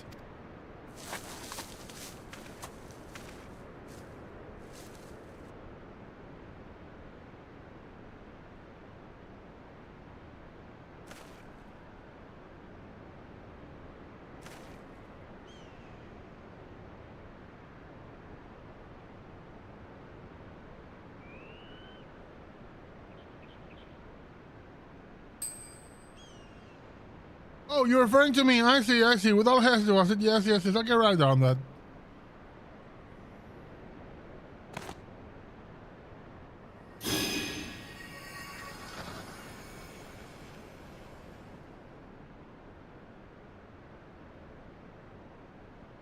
O mournful voice of creation, send unto me a creature of the abyss, my thrall to command that I may smite. No, wait. That's not good. Let me see. Something of a less controversial tradition, yes? Something with more pep. Avoid its biting winds to rend the flesh. And smite my foe! Ah!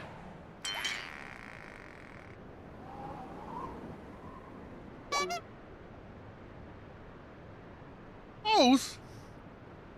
I thought you were friends!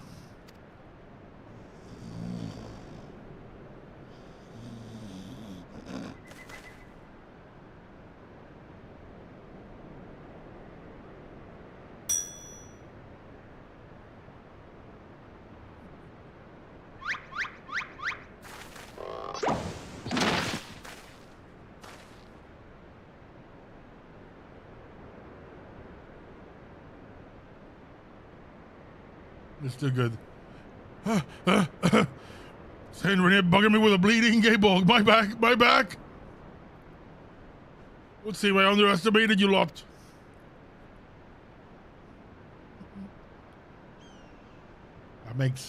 2 of us?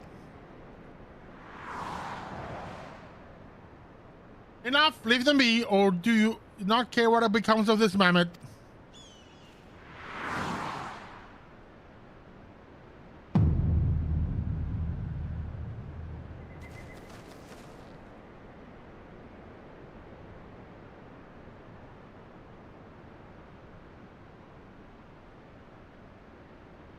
GG, but when? How?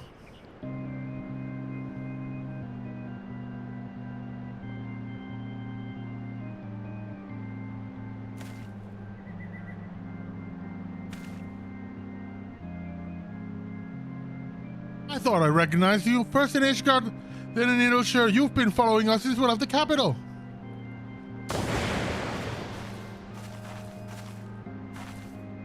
There are faces fair and fierce in the midnight shadow which hath deceived kings and queens. Doris! She's Doris. She's the lunch lady. You can possibly have been so naive as to think we'd not see through your ridiculous disguises. And yet here you are, so effortless... And here yet you are, so effortlessly and easily lured into our trap, for which we are most grateful, mind. My companions are hardly cut for life on the road. All hands preparation for this moment. The parties, the party schemes. From the first, the objective of this renaissance was to be a singular mammoth. I swear to you, if you harm Gigi in any way, you have no desire to hurt the boy. We will require his help to reclaim that which is rightfully ours, our youth.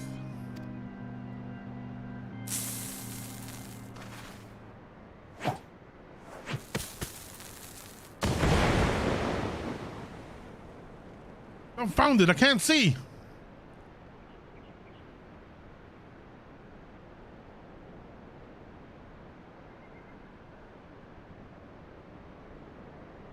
They're very slowly getting away.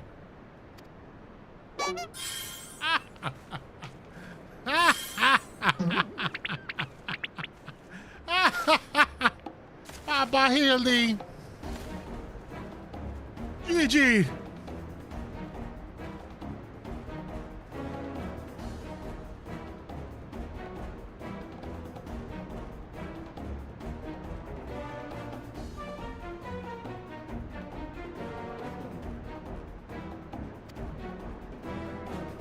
Stay strong, my son. I swear I shall find you. Run after them. And the dude hitting the guy's back with heels.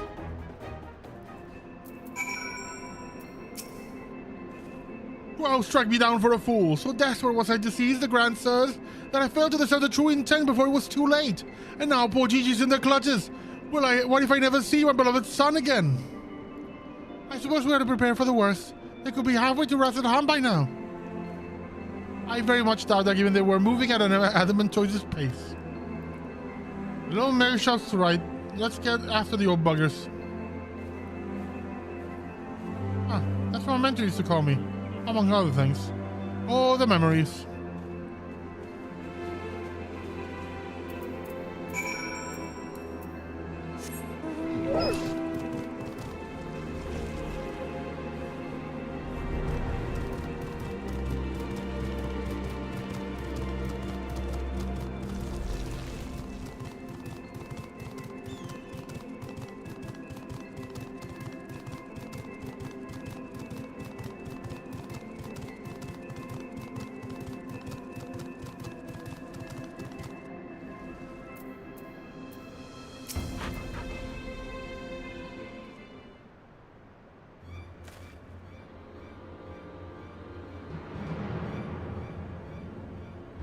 Oh, it seems the grandsons have been caught once more, while the very inspector was trying to catch them.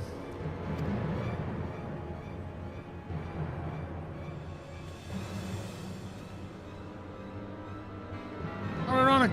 Also how premature. We have them, yes, but they still have Gigi. Damn it, if only some man of opportunity would present itself.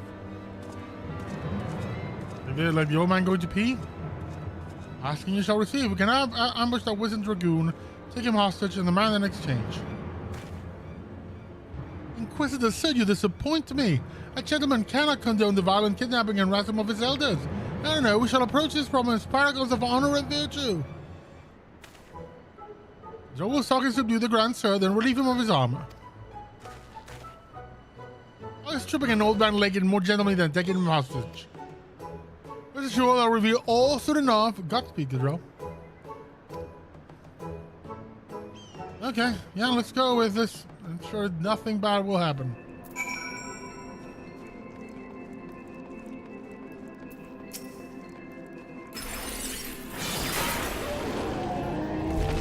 There's a good plant thing.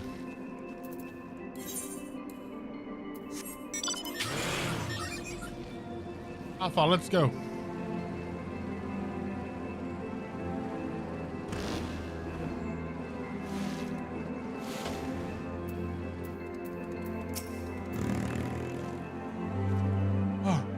I knew you'd... Wait, what are you again?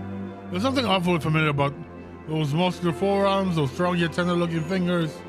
I said, would you be so kind to massage my shoulder, young man? It's this lingering ache, this tension that Gongsward can't seem to soothe with his magics. Remove my breastplate? Oh, of course, so silly of me. Pray lend me a hand with the strap.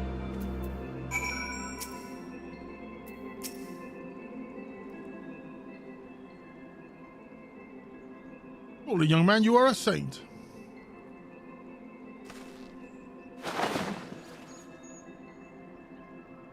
So it's the little things you begin to appreciate. My dear departed wife used to help me with my armor, you know. Right. I should be seated to better receive your tender ministrations.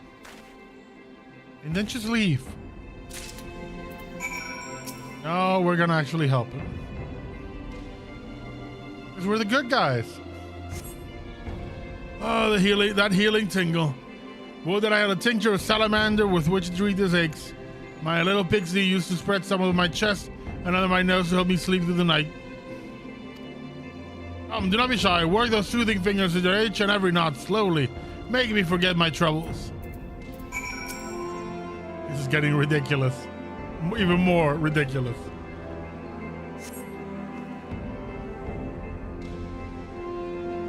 Harder, higher. Close your eyes and dream. The dragoon stops snoring, suddenly stops, and you begin to fear you may have borne witness to his violent moments. Leaning closer, you extend a hesitant finger, only to stop short when a sudden spasm signals the resumption of his labored breathing.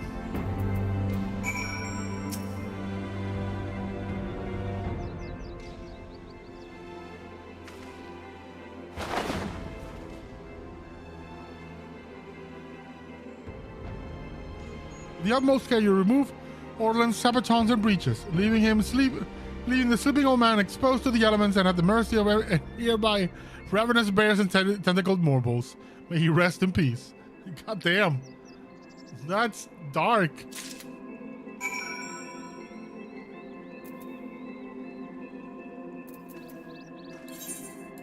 Keep pressing my return button.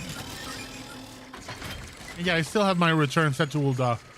I go back there fairly, I found that I tend to go back there very often for one reason or another.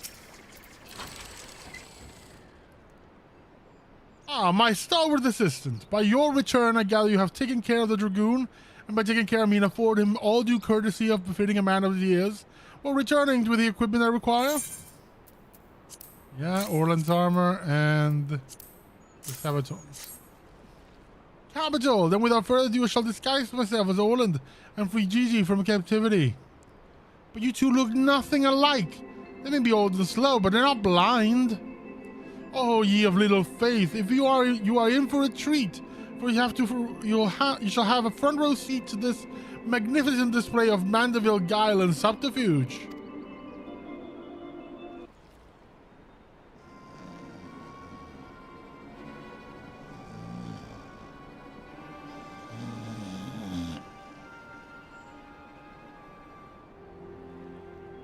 Is it time for dinner yet? You just ate, you daft bugger. And where the hell's his Orland? I know he's got to take a piss every hour, but damn it, he could at least be quick about it.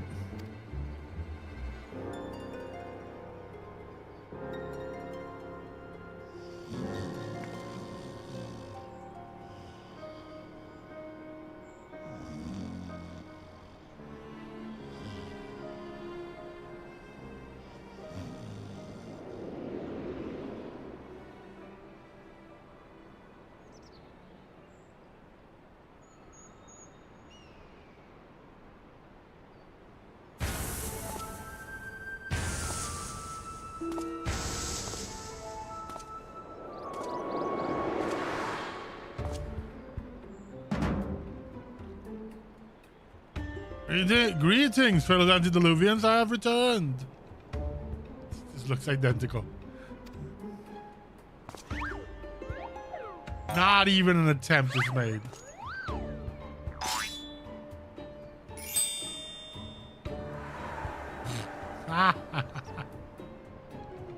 Oh, bollocks.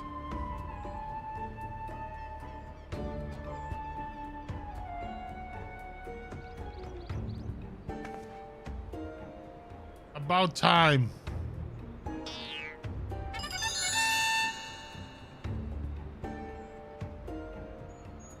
Okay, no, that's bollocks. Pack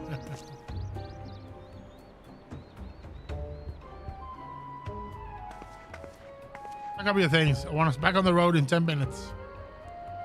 Before we do that, we'll first release the young Gigi here. This behavior is unbecoming a gentleman to keep children in cages. What in the seventh house are you blathering about? He's going to get away.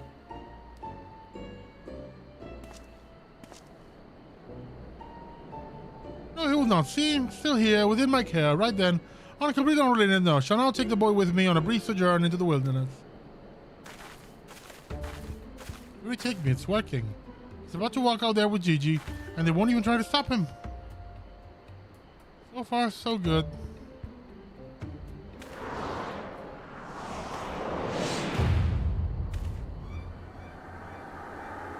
I'm cold and there are morbals after me.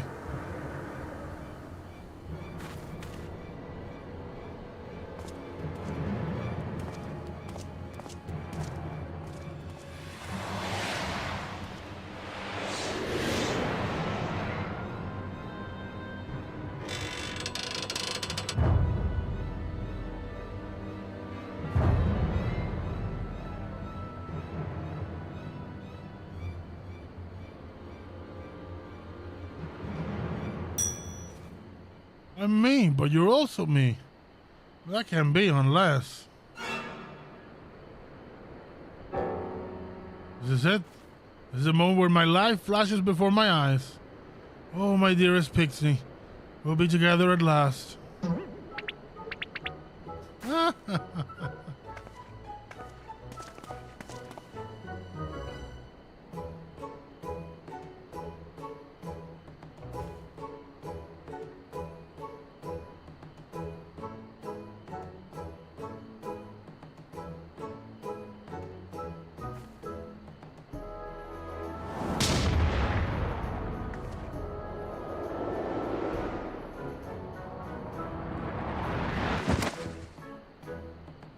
Imposter, how dare you attempt to trick me with a ruse so hackneyed it would make a minstrel blush. You got to realize dying would hurt so much.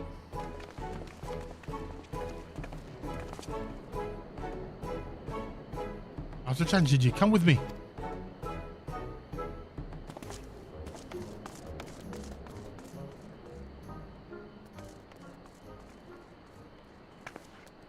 Phoebe, wait!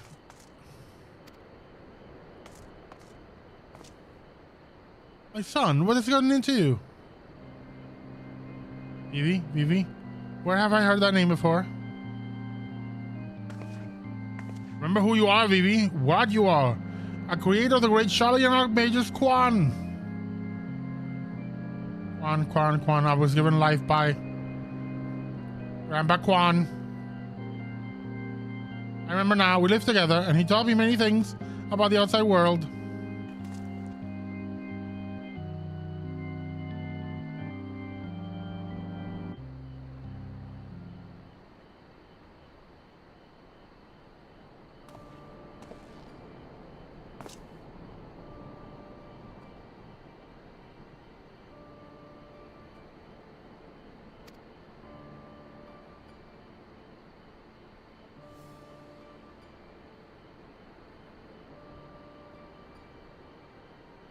Everything, yes, everything. I remember that Grandpa Quan created me, that he took care of me, raised me, and that we were very happy. But then he abandoned me. Grandpa Quan abandoned me.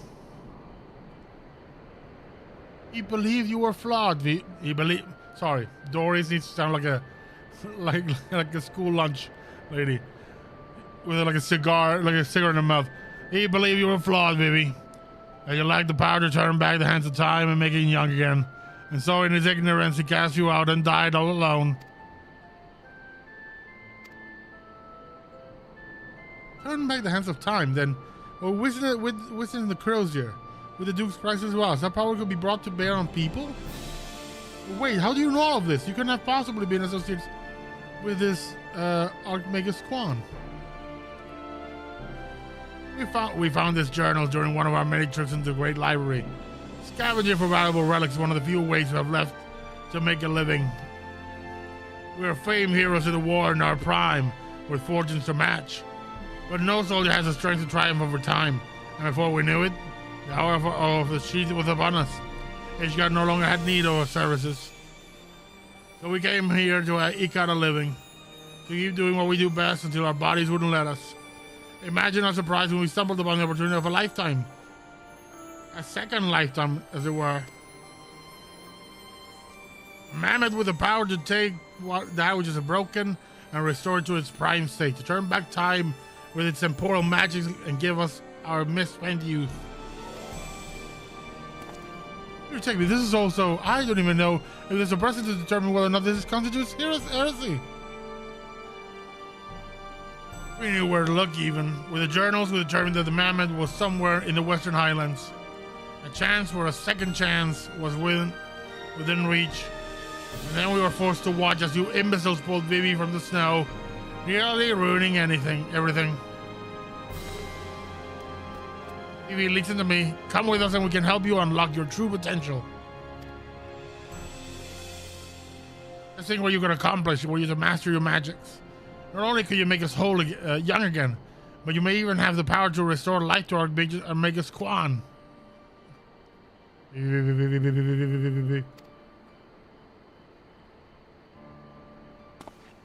Impossible. No magic can truly return the dead to us.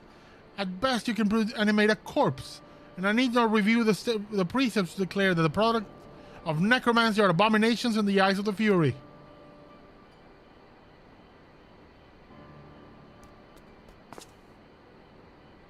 Gee, wait, what of our adventures? What of our gazebo? You're a mandible mammoth. You've always been so kind to me, Papa Hildy. And I will forever be grateful for that, but Grandpa Quan made me. He made me, and I miss him. So even if it fails, I have to try.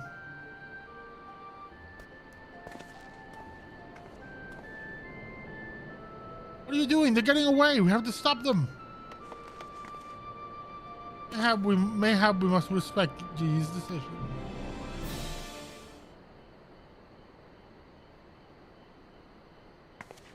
That's the end of the chapter, huh? You're giving up and coming back home? I too made a decision long ago to become a traveling inspector, and I have ever stood by it. Mayhap this is the singular stubbornness of mine that Gigi took inspiration. Hey, I cannot abide it. He's my flesh and blood, my son. I dare not let him use his temporal magic to pervert the natural order. It falls to me, his father, to ensure Gigi keeps to the righteous path, and only to use his traditional methods of zombification to raise the dead.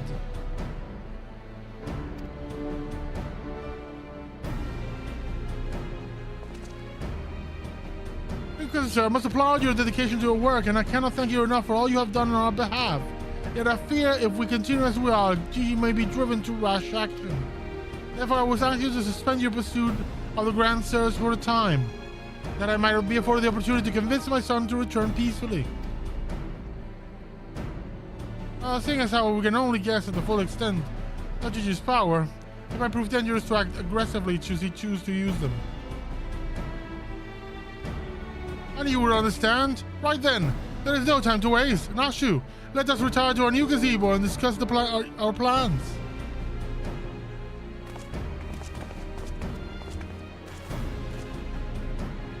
I suppose I've been ashamed had given up that easy, though that means I'll have to stick around even longer. On the other hand, if that bloody mammoth really got the power to make them young again, then...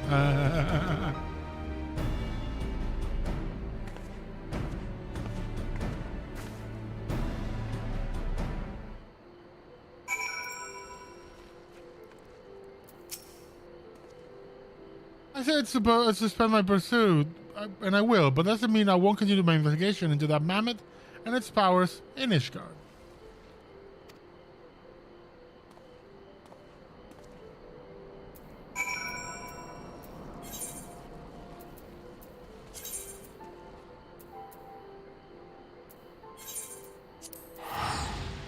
Foundation, here we go.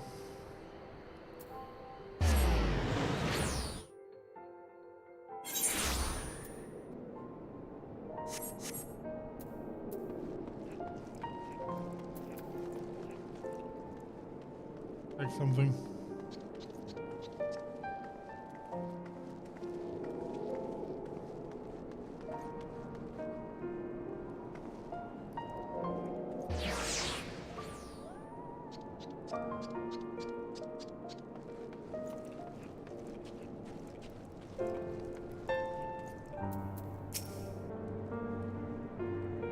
I see so fit to return to the capital as well. The Inquisition has had a rather large collection of heretical tomes, including many of Charlian origin, and I had a mind to scour them for information on temporal magics. This is, of course, all for the sake of confirming the mammoth's heretical origins. Yes, only that. Why look at me like that, as if to imply that my interest in these matters is more than professional one? I am sure I don't know what you're talking about. Thank you, Goodrell, that would be all. Oh, you care about him.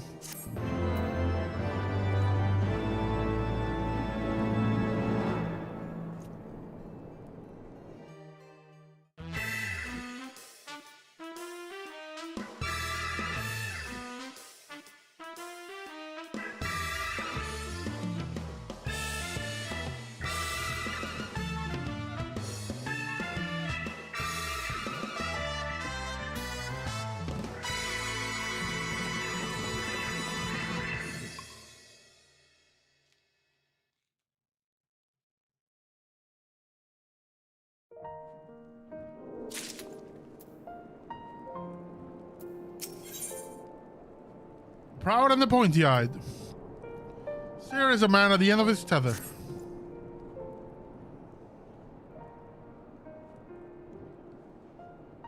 We need to speak. I've been scouring the archives for any information regarding temporal magics since last we spoke, and the results have been rather troubling to say the least.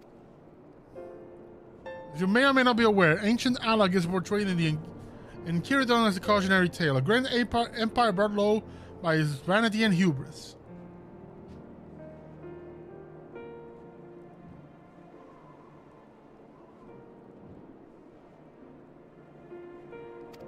However, there are certain apocryphal texts in which the Alagans are cast in a more sympathetic light, if not outright exalted. It was in these texts that I found reference to temporal magics once wielded by Alagan mages. Said magics to be used to halt or even reverse the temporal state of a given object. If these accounts are to be believed, and if Gigi's abilities and these magics are one and the same, then it may be possible for him to turn back the hands of time for the Grand Sirs, much as he restored the Duke's priceless vase. That being said, there is no telling how this will work with regards to a living being. Consider, if you will, that the vase was filled with water when shattered. Even if the vessel were restored, what would become of its former contents? Would it be filled with water as before, the very same every drop returned, or would it be different water? Or would the water once spilled be forever lost? Speak of the soul, my friend, for even one could use these magic to restore the dead to life. Would they be as they were before, with all the same thoughts and memories and feelings? The Grandsters are convinced that they can regain their lost youth, and mayhap they can, but the dead have entered in Halon's halls cannot return. They cannot. The Gigi is nevertheless resolved to try and resurrect Archmagus Quan.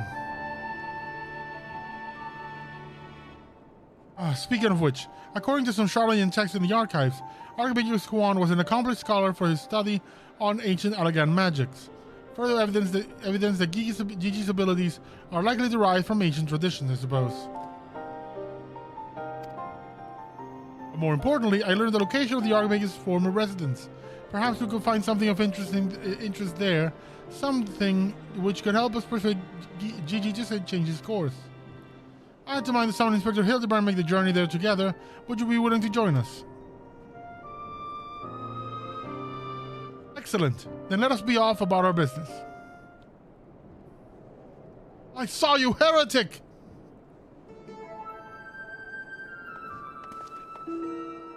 I beg your pardon, accusing me of being a heretic? Yes, you, Inquisitor, sir. I saw you sneak into the archives and seek out the forbidden tomes. Saw the mad light in your eyes as you partook in the forbidden knowledge. Oh, for the love of, I did offer my investigation. You admit your crimes, that you did secretly without permission and blatantly contravention of our rules, read forbidden tomes. Then by virtue of the authority vested in me by the Supreme Sacred Tribunal of Hellenic Inquisitorial Doctrine. You stupid, ignorant... Oh, you also desperate to keep your goddamn job till you go around accusing all the world and his wife of heresy. Is that what we've been reduced to? I'm sick and tired of looking for heretics in every bloody shadow, of trying to guess the secret sins of everyone I meet. It's stupid and pointless, and we're better than that, damn it. We're better than that. Fucking yes, yes.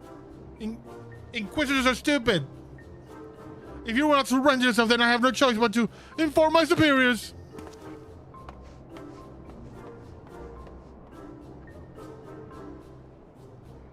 You're out of a job, mate. Well, that all came tumbling about, didn't it?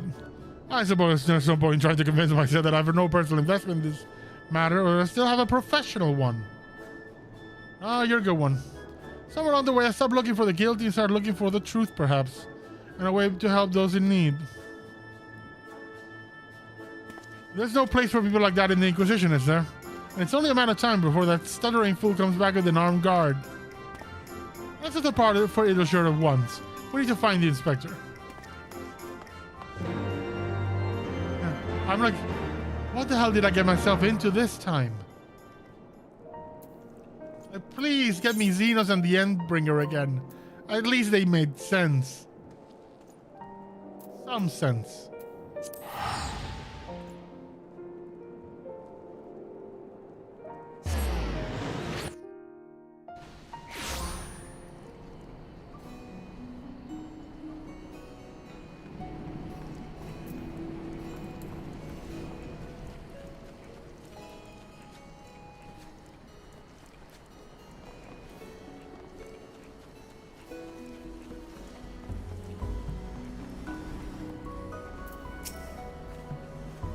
See, we arrived too late. Inspector Hildibrand has already gone off on his own to confront the Grand Sirs. He came back briefly to trade jingly shine for supplies and whatnot, you see. And the gobbies here caught them trading tongue flaps about killing dragons in the Forelands. When the inspector learned about it later, he said he had to get after them right away and back take Gigi. He said he had a duty, not as an inspector, but as a father. Bugger that. He's got no obligations to a bloody mammoth, especially one that chose to leave of its own free will.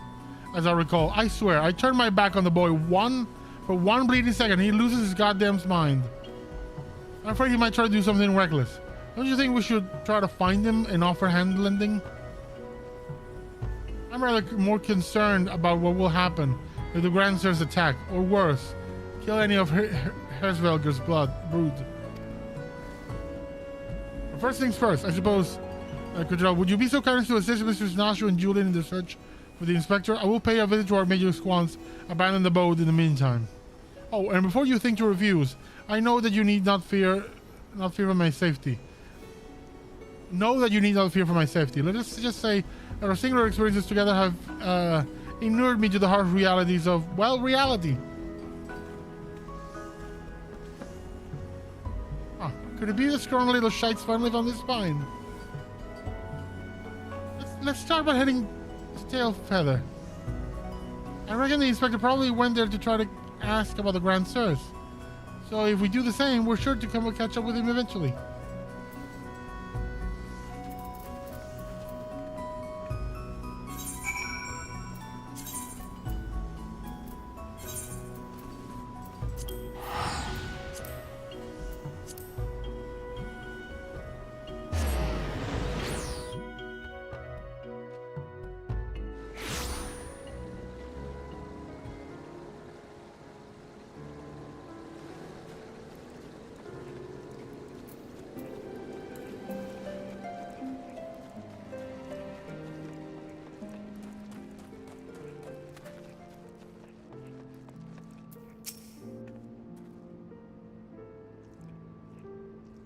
Right then, I say we split up and make inquiries separately.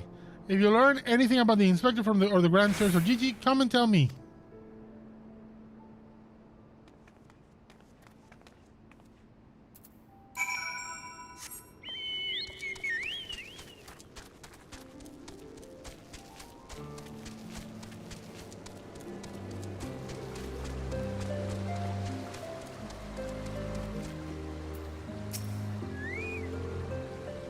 Three dragon stairs and a mammoth, eh? I'd call you a mummer if you hadn't seen them come through earlier. Boasting about how they were gonna kill off the biggest one yet. Did these morons not realize that there's no war anymore?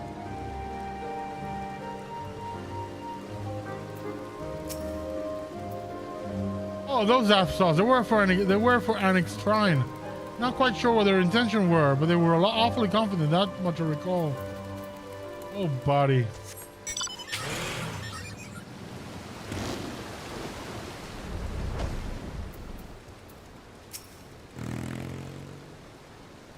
The Ishgardians with the mammoth, they were here. I proclaimed out to all and sundry they were going to slay the greatest dragon of them all. The gods only know if the naive fools were serious.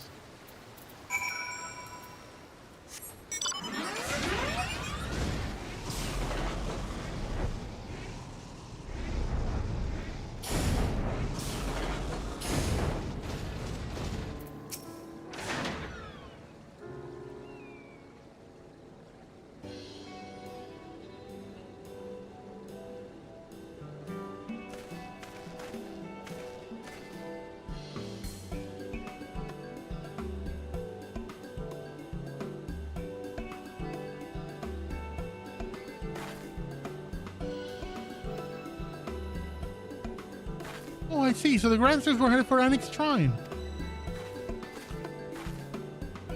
And my dear boy wasn't far behind them either. What are we waiting for? Let's go, let's go!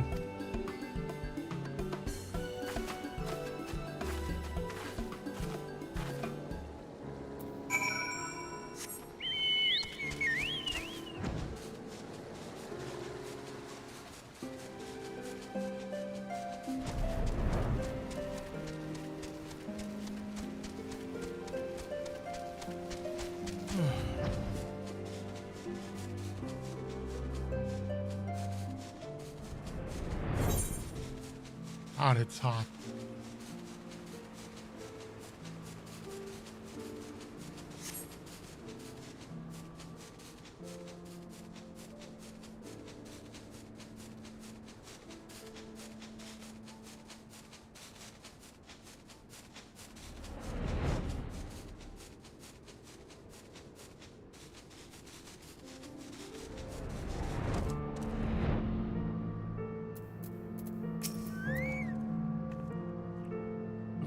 For the best dragon to Orland is quite firmly embedded in the earth.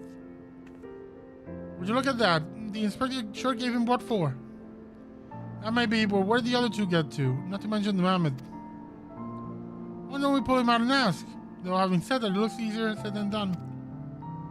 Oh, how silly of me. I'm sure you got more than enough strength to get him out free. Right, Kidra?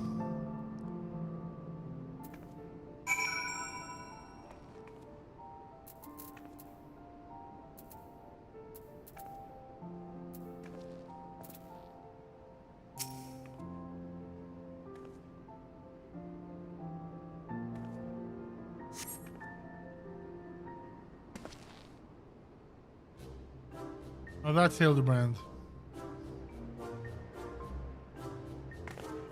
Well, Abby, he's wearing some sort of magic mask to make him look like, just like the inspector. Just like a man of 1,000 faces back in Ul'dah. No, that's Hildibrand, alright. There's no fooling a mother's eyes. I say, what trouble has my beloved son got himself into this time?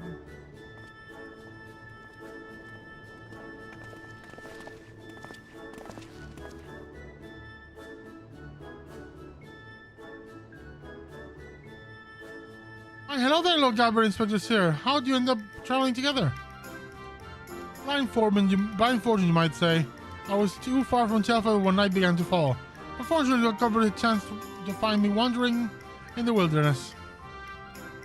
Lord Edmund told me about this recent trouble with the Grand Sirs, as well as Hilda's investigation. And a father cannot help but take an interest in his son's affairs, can he? As for me, I was eager to share with you my latest findings, namely our Magus Quan's research notes. I haven't slept like that since it was buried in the lich yard.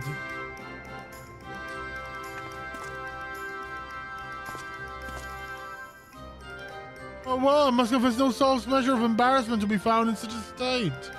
Having been so unceremoniously disposed by the Grand Sirs. But ignominy,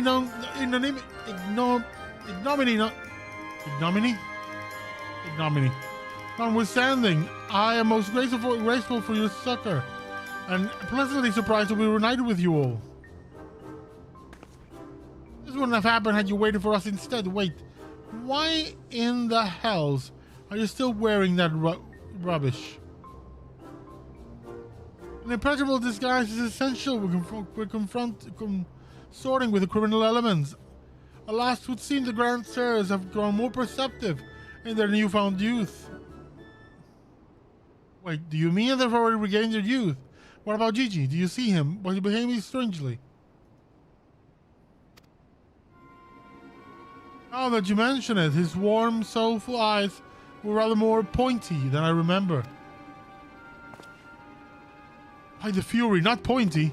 According to our Magus Quan's notes, that's a sign of Gigi's using too much magic. If he carries on like this, his ether will be expended, and he'll have not more than an empty husk. This is terrible news. We must catch up with the Grand Sirs at once. You know where they were headed? All I heard was they were keen to slay dragons. They were bound for the Churning Mist, a place called Zenith, to kill a great worm named Nidhogg. Nidhogg is already dead.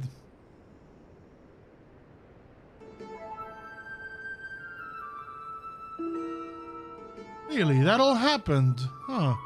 I meant the other one, Hersvelger. Hersvelger, Fury take me. What could they possibly hope to achieve?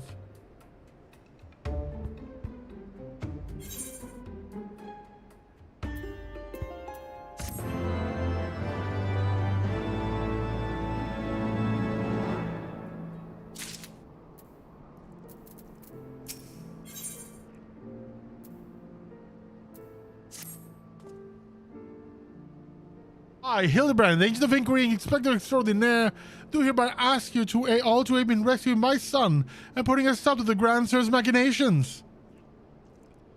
You know, there's really no need for all that. We came because we wanted to help. I, Nashu, faithful assistant, maker of Explosive Extraordinaire, do hereby present you with this fresh change of clothing. Capital! I knew I could count on you, Nashu. I shall change en route. Come, my friends, to Zenith and to Gigi. Man, it's cool. I haven't been to Zenith in a while.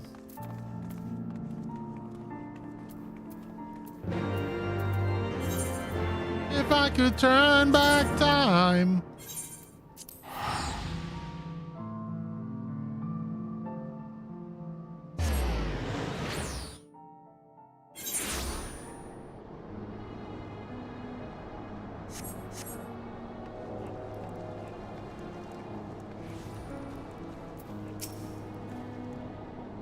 Make ready, my friends. The final battle with the Grand Sirs is at hand.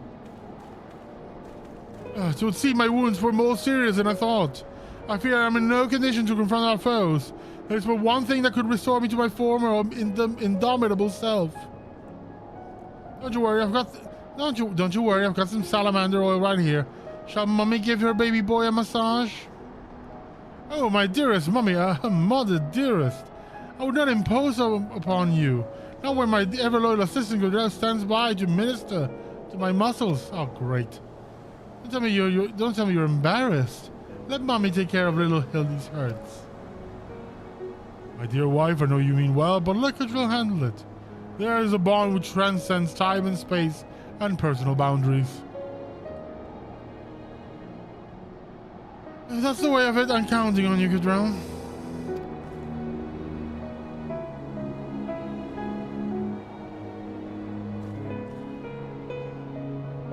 spur no further delay. Come, my friend, coat my body in oil, as you have done many a time before. I've never done it. Why do you hesitate? Have we not come this time, done this time and time again? Hold me up, man.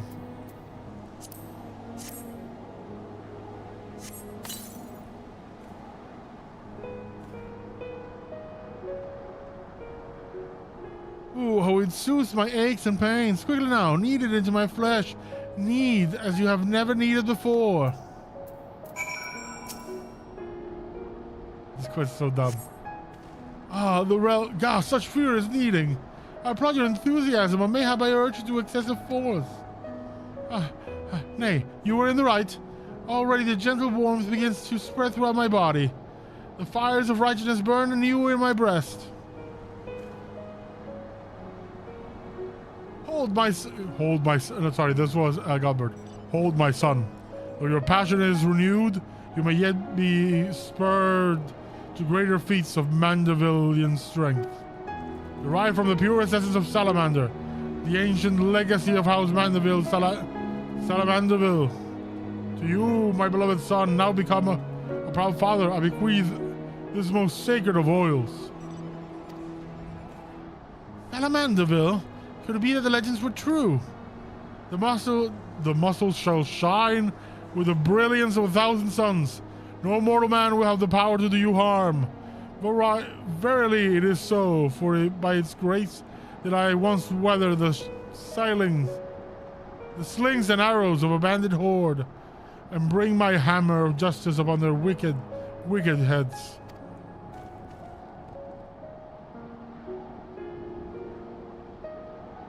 I must come, Goodroll. Take this oil and help Hildy become the Mandeville man he was meant to be.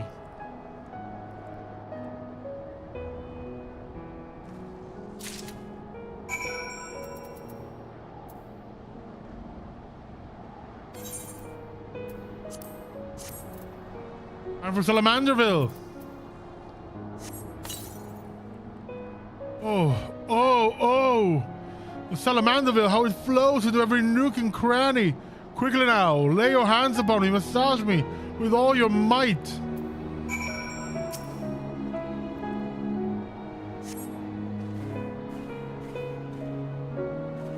Oh yes, that's the spirit. You can feel it building and rising.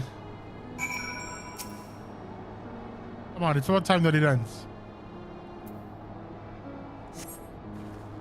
Such passion, such fervor. I am the inferno unbound, the tempest unleashed, but I have not yet begun to pose.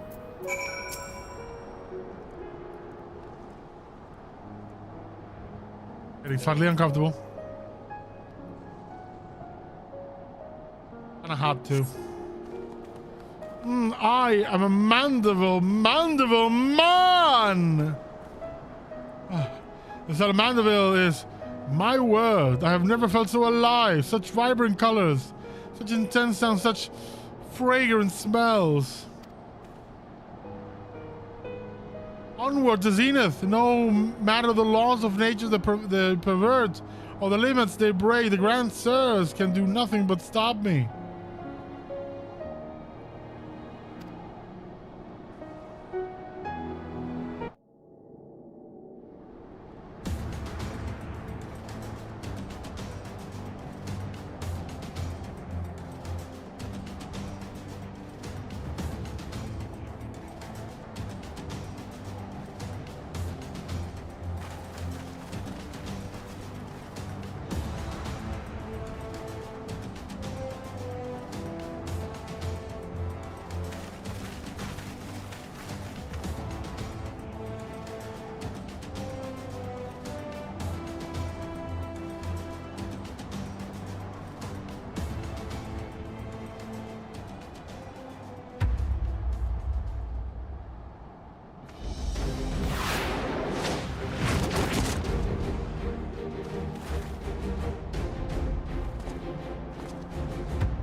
Grandsires, I have come for my son.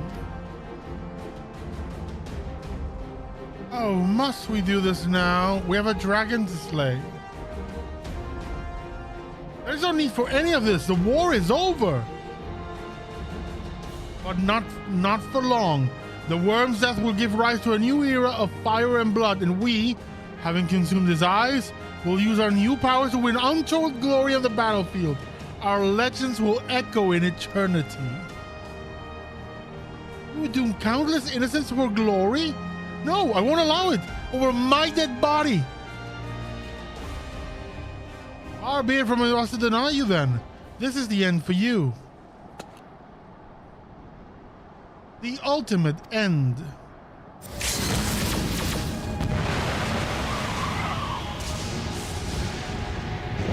Time for me to kick their asses then.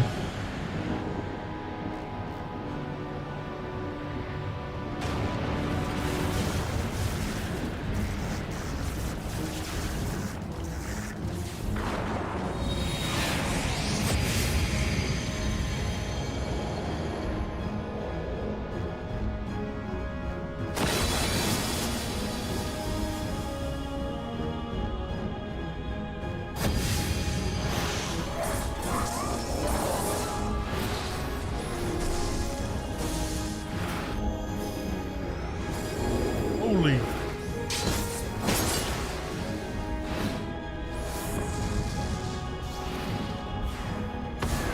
Fair arrow.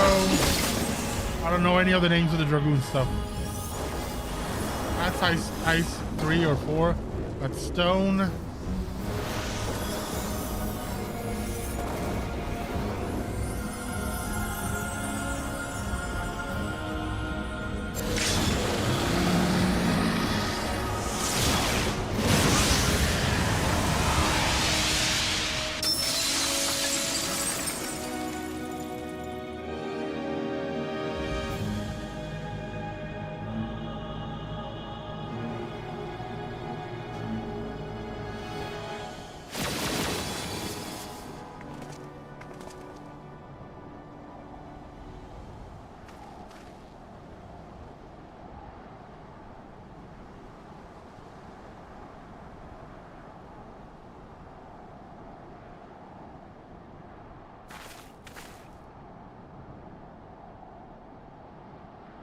Have faith, my love. He is our son.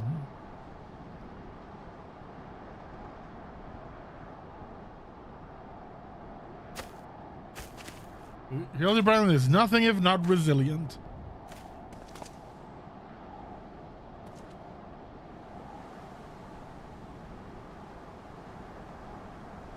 Gigi, my beautiful boy. Pray don't look upon me with such pointy eyes. Let Papa Hildy take you home to our gazebo. Stop calling my name is Vivi. Vivi, remember everything. My power, my purpose, my Grandpa Quan. I made them young again, but it is not enough. I need more. More. I need the worm's eyes, and then I can finally bring him back. I'm sorry, Gigi, but no, you cannot. Grandpa Quan is gone. He's right, Gigi. Mayhap you will restore his corporeal form and breathe life into him, but his soul, what made him your grandpapa, is far beyond your reach. That's not true. I can restore anything to its ideal form, to the way it should be. Even Grandpa Quan, even you, Papa Hildy.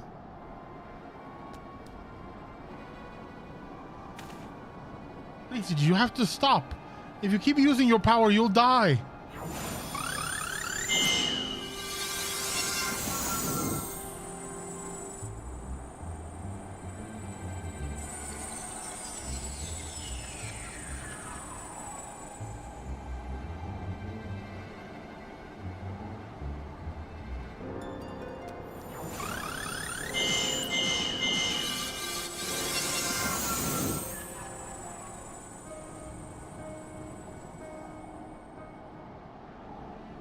I don't understand. Your clothes are still dirty and tattered.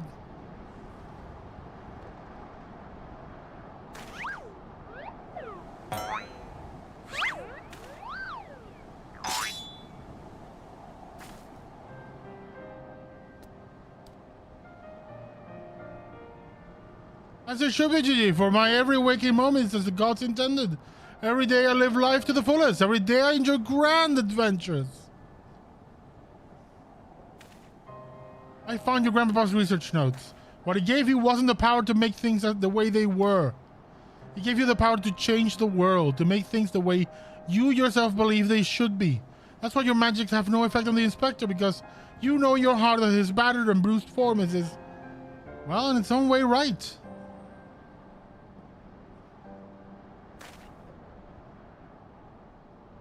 My thoughts exactly, Inquisitor Sir. And it is for the self-same reason that you were unable to make Grandmaster Quan younger. In your heart you knew there was naught that needed to be changed. Your beloved Grandpapa was exactly as he should be. Your every day was to be treasured and worthy of celebration.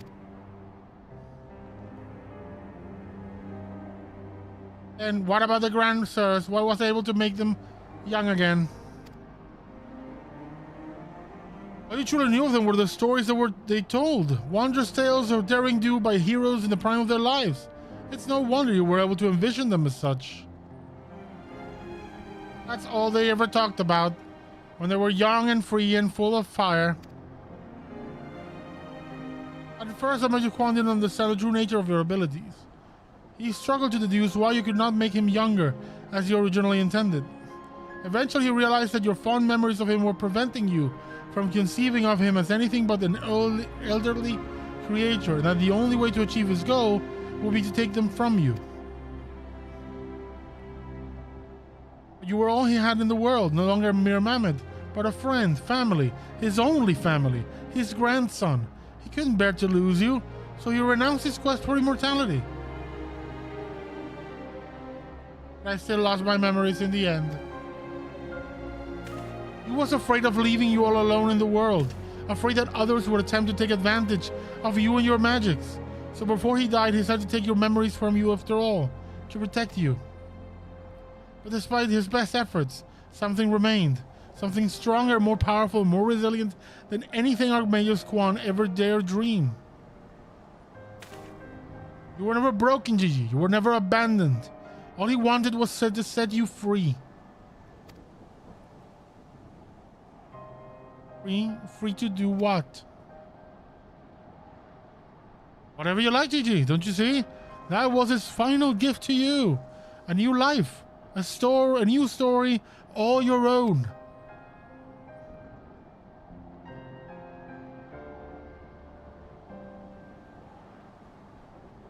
This has been very, very touching. We're not getting any younger. Well, you aren't at any rate. You have suffered your meddling long enough. I had intended to use this trap to kill the worm, but since you are so perfectly positioned...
I am Vivi, grandson of Archmagus Quan, and Gigi, son of Hildibrand, Helidor, Maximilian Mandeville.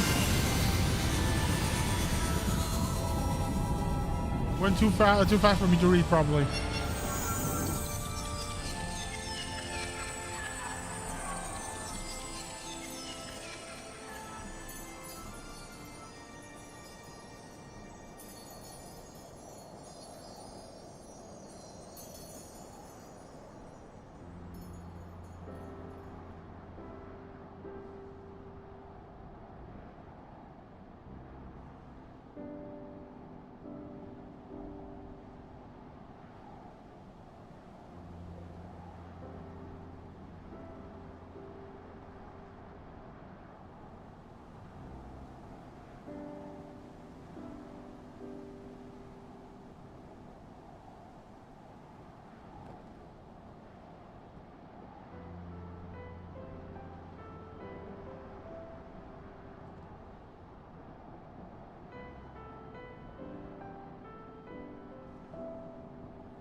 It's like it never happened.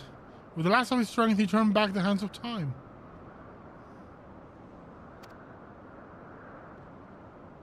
Not just for the pillars, but for us all. He made us all as we once were, as we were meant to be. After all of that gallivant about I get bugger all, what about my misspent youth? I was not meant to be this bloody old. Such a fine day. Never have I squatted with such a perfect form. I may well have reached my physical peak.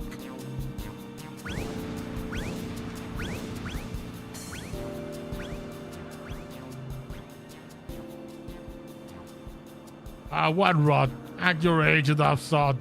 You look foolish. You should be careful. Gigi saw what you had become and gave you a second chance.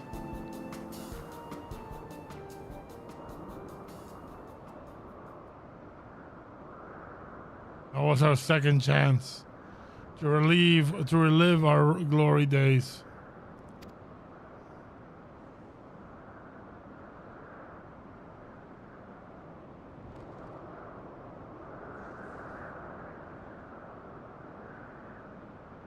It was all rather silly though, wasn't it? Maybe Quan had the right of it. Maybe it's not so bad growing old.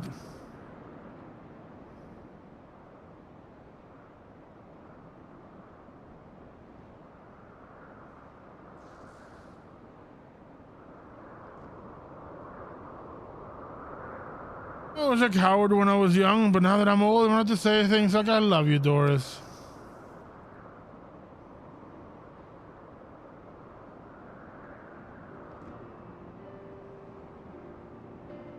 A blind, bloody fool gone spark.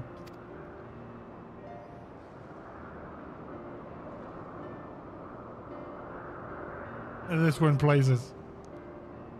Oh, Julian's not happy.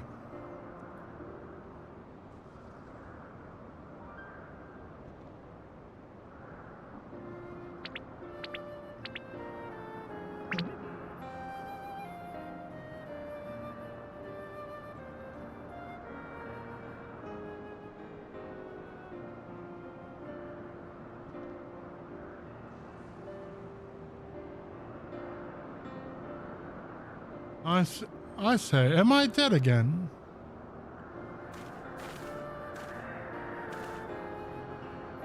I love Inspector, and with everyone else, thanks to Gigi.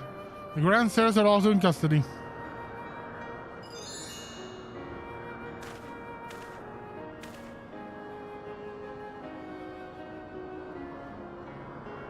Ah, that's my boy. Where's the little tyke anyway?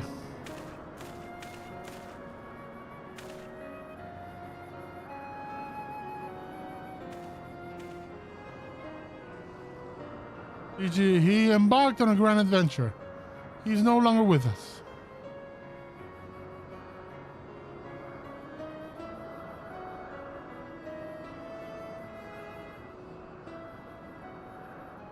I see. If that's what he wanted, then I could not be happier for him. I'm sure Magus Quan will feel the same way. What do we do now, Inspector?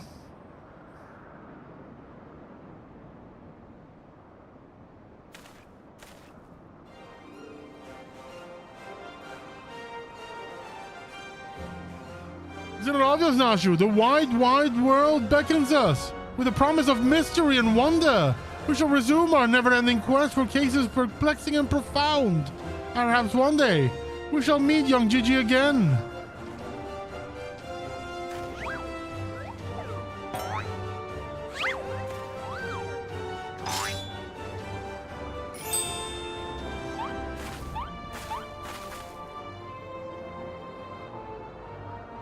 I hate to admit it. This old mess gets me thinking maybe it wasn't so bad if I really did have a grandson.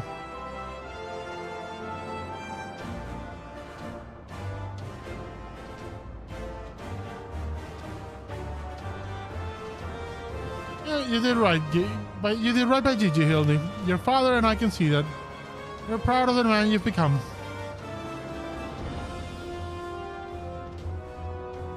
I am proud of you too, Mother. Finally come to terms with the ephemeral nature of physical beauty and allowing yourself to age gracefully.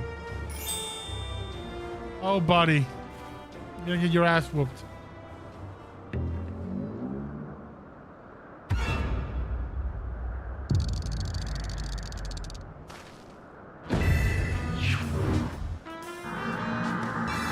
Gracefully, was it?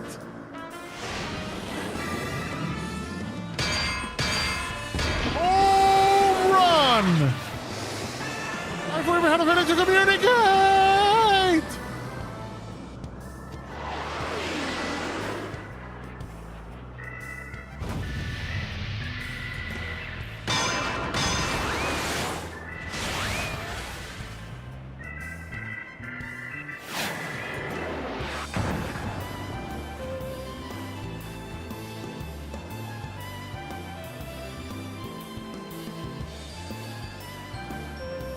Ah, there he goes again. Wait for me, Inspector, wait!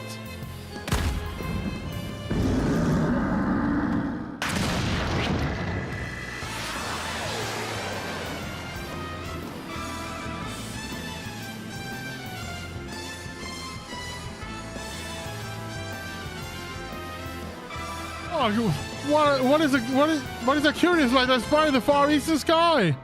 And this oath of familiar scent which fills my nostril. Do I smell a case? Worry not for me, my friends, for wherever the wrongs want to succor, I, Hildibrand, shall be there till we meet again.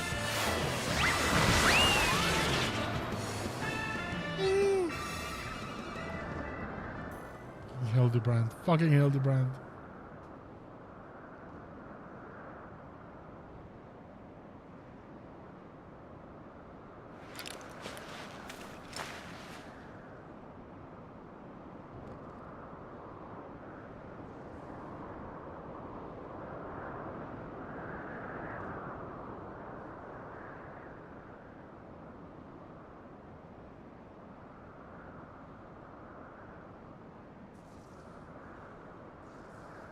I say, you do know that so long as the core remains intact, little Gigi is not actually dead.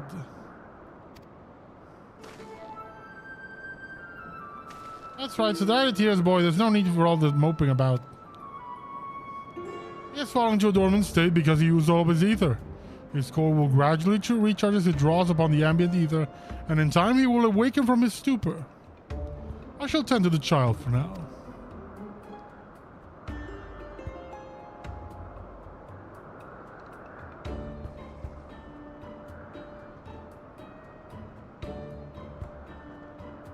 As for those three, I shall be glad to take them to Ishgard in your stead. A most generous offer, my lord, but hardly necessary after all. It is my duty to bring them to justice. Oh yes, it was my duty. After everything I said to the young Inquisitor, I can't go back to Ishgard. They'll toss me into the jail and throw away the key if they don't kill me outright. Go to Hildiward and live in Hildy's gazebo. Someone ought to look after it while he's away now. That doesn't sound all that bad, actually. Full glad I am to accept your offer. I'll be by for a chat.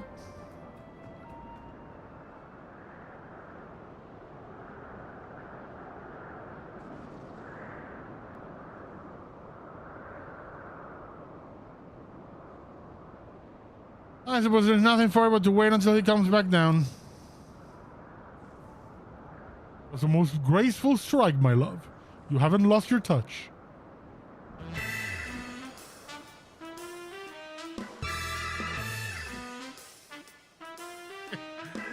This is the weirdest family ever.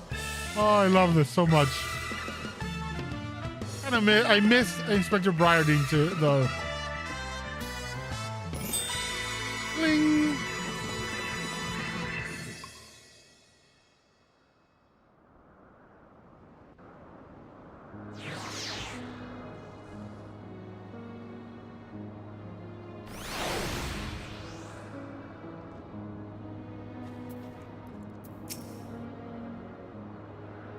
I suppose there's nothing for it but to leave the Grand Stairs to Lord Godbird, and for me to see Inspector Hildibrand's gazebo.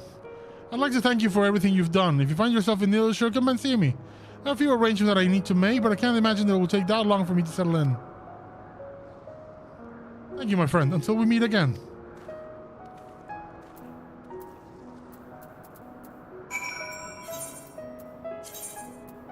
Oh, Dragon Song. That song in the background. Yeah.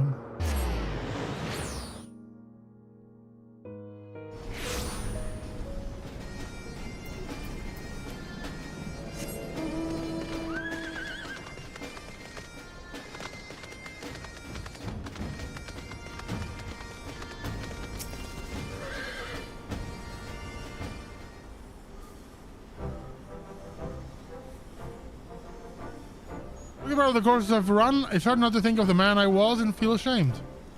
Before I took on this case, I'd only left the capital a handful of times. The rubbish I believed, the facts I considered unassailable.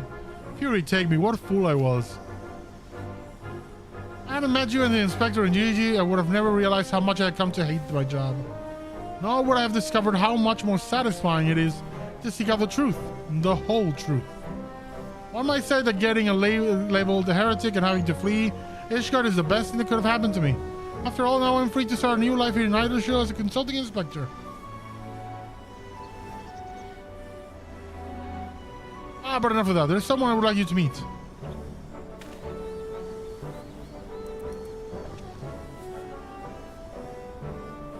Well, Gordon made some modifications, as you can see.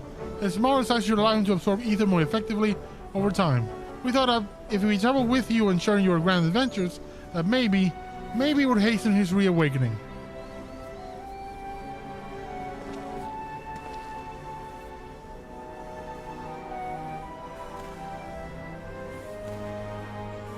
Thank you, my friend. I do hope our paths cross again someday. May the Fury bless you and keep you.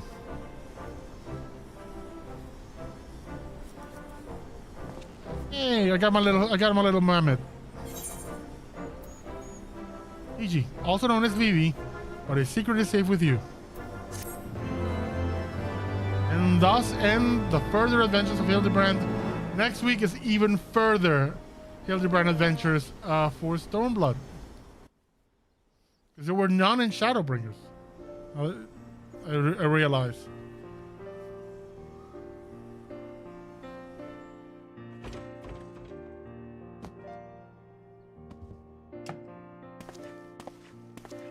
Hildibrand Mandeville. Nashumakaraka, Sir, I don't know what his last name is.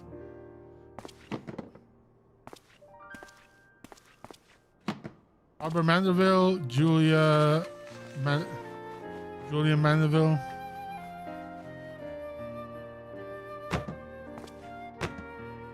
Grand Sirs, Orlan, Gord, and the other one.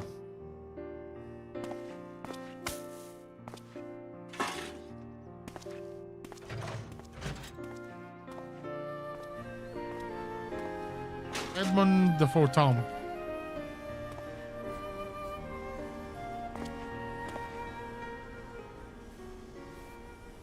In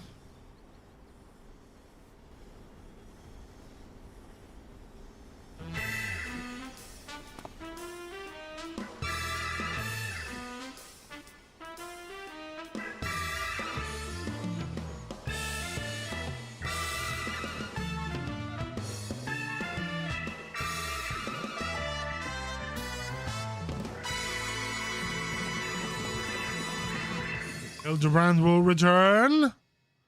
Yes, he will.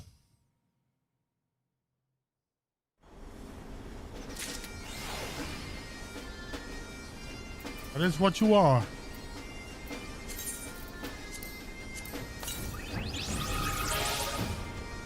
And that is it for this stream. That's what I was gonna do, was do Hildibrand, and Hildibrand second arc is done. Next week it'll be the Stormblood arc, and then after that we'll do Endwalker, and from there on I'll start doing the Manderville weapon quest line for the relic weapons. So until then, until Monday, when I'll be back with something else, I'm getting close this weekend of getting healer to 90 with my white mage. So on Monday, likely it'll be the healer role quest. While I also level up the bard for the ranged DPS one. So thank you for joining me, and until next time, see ya.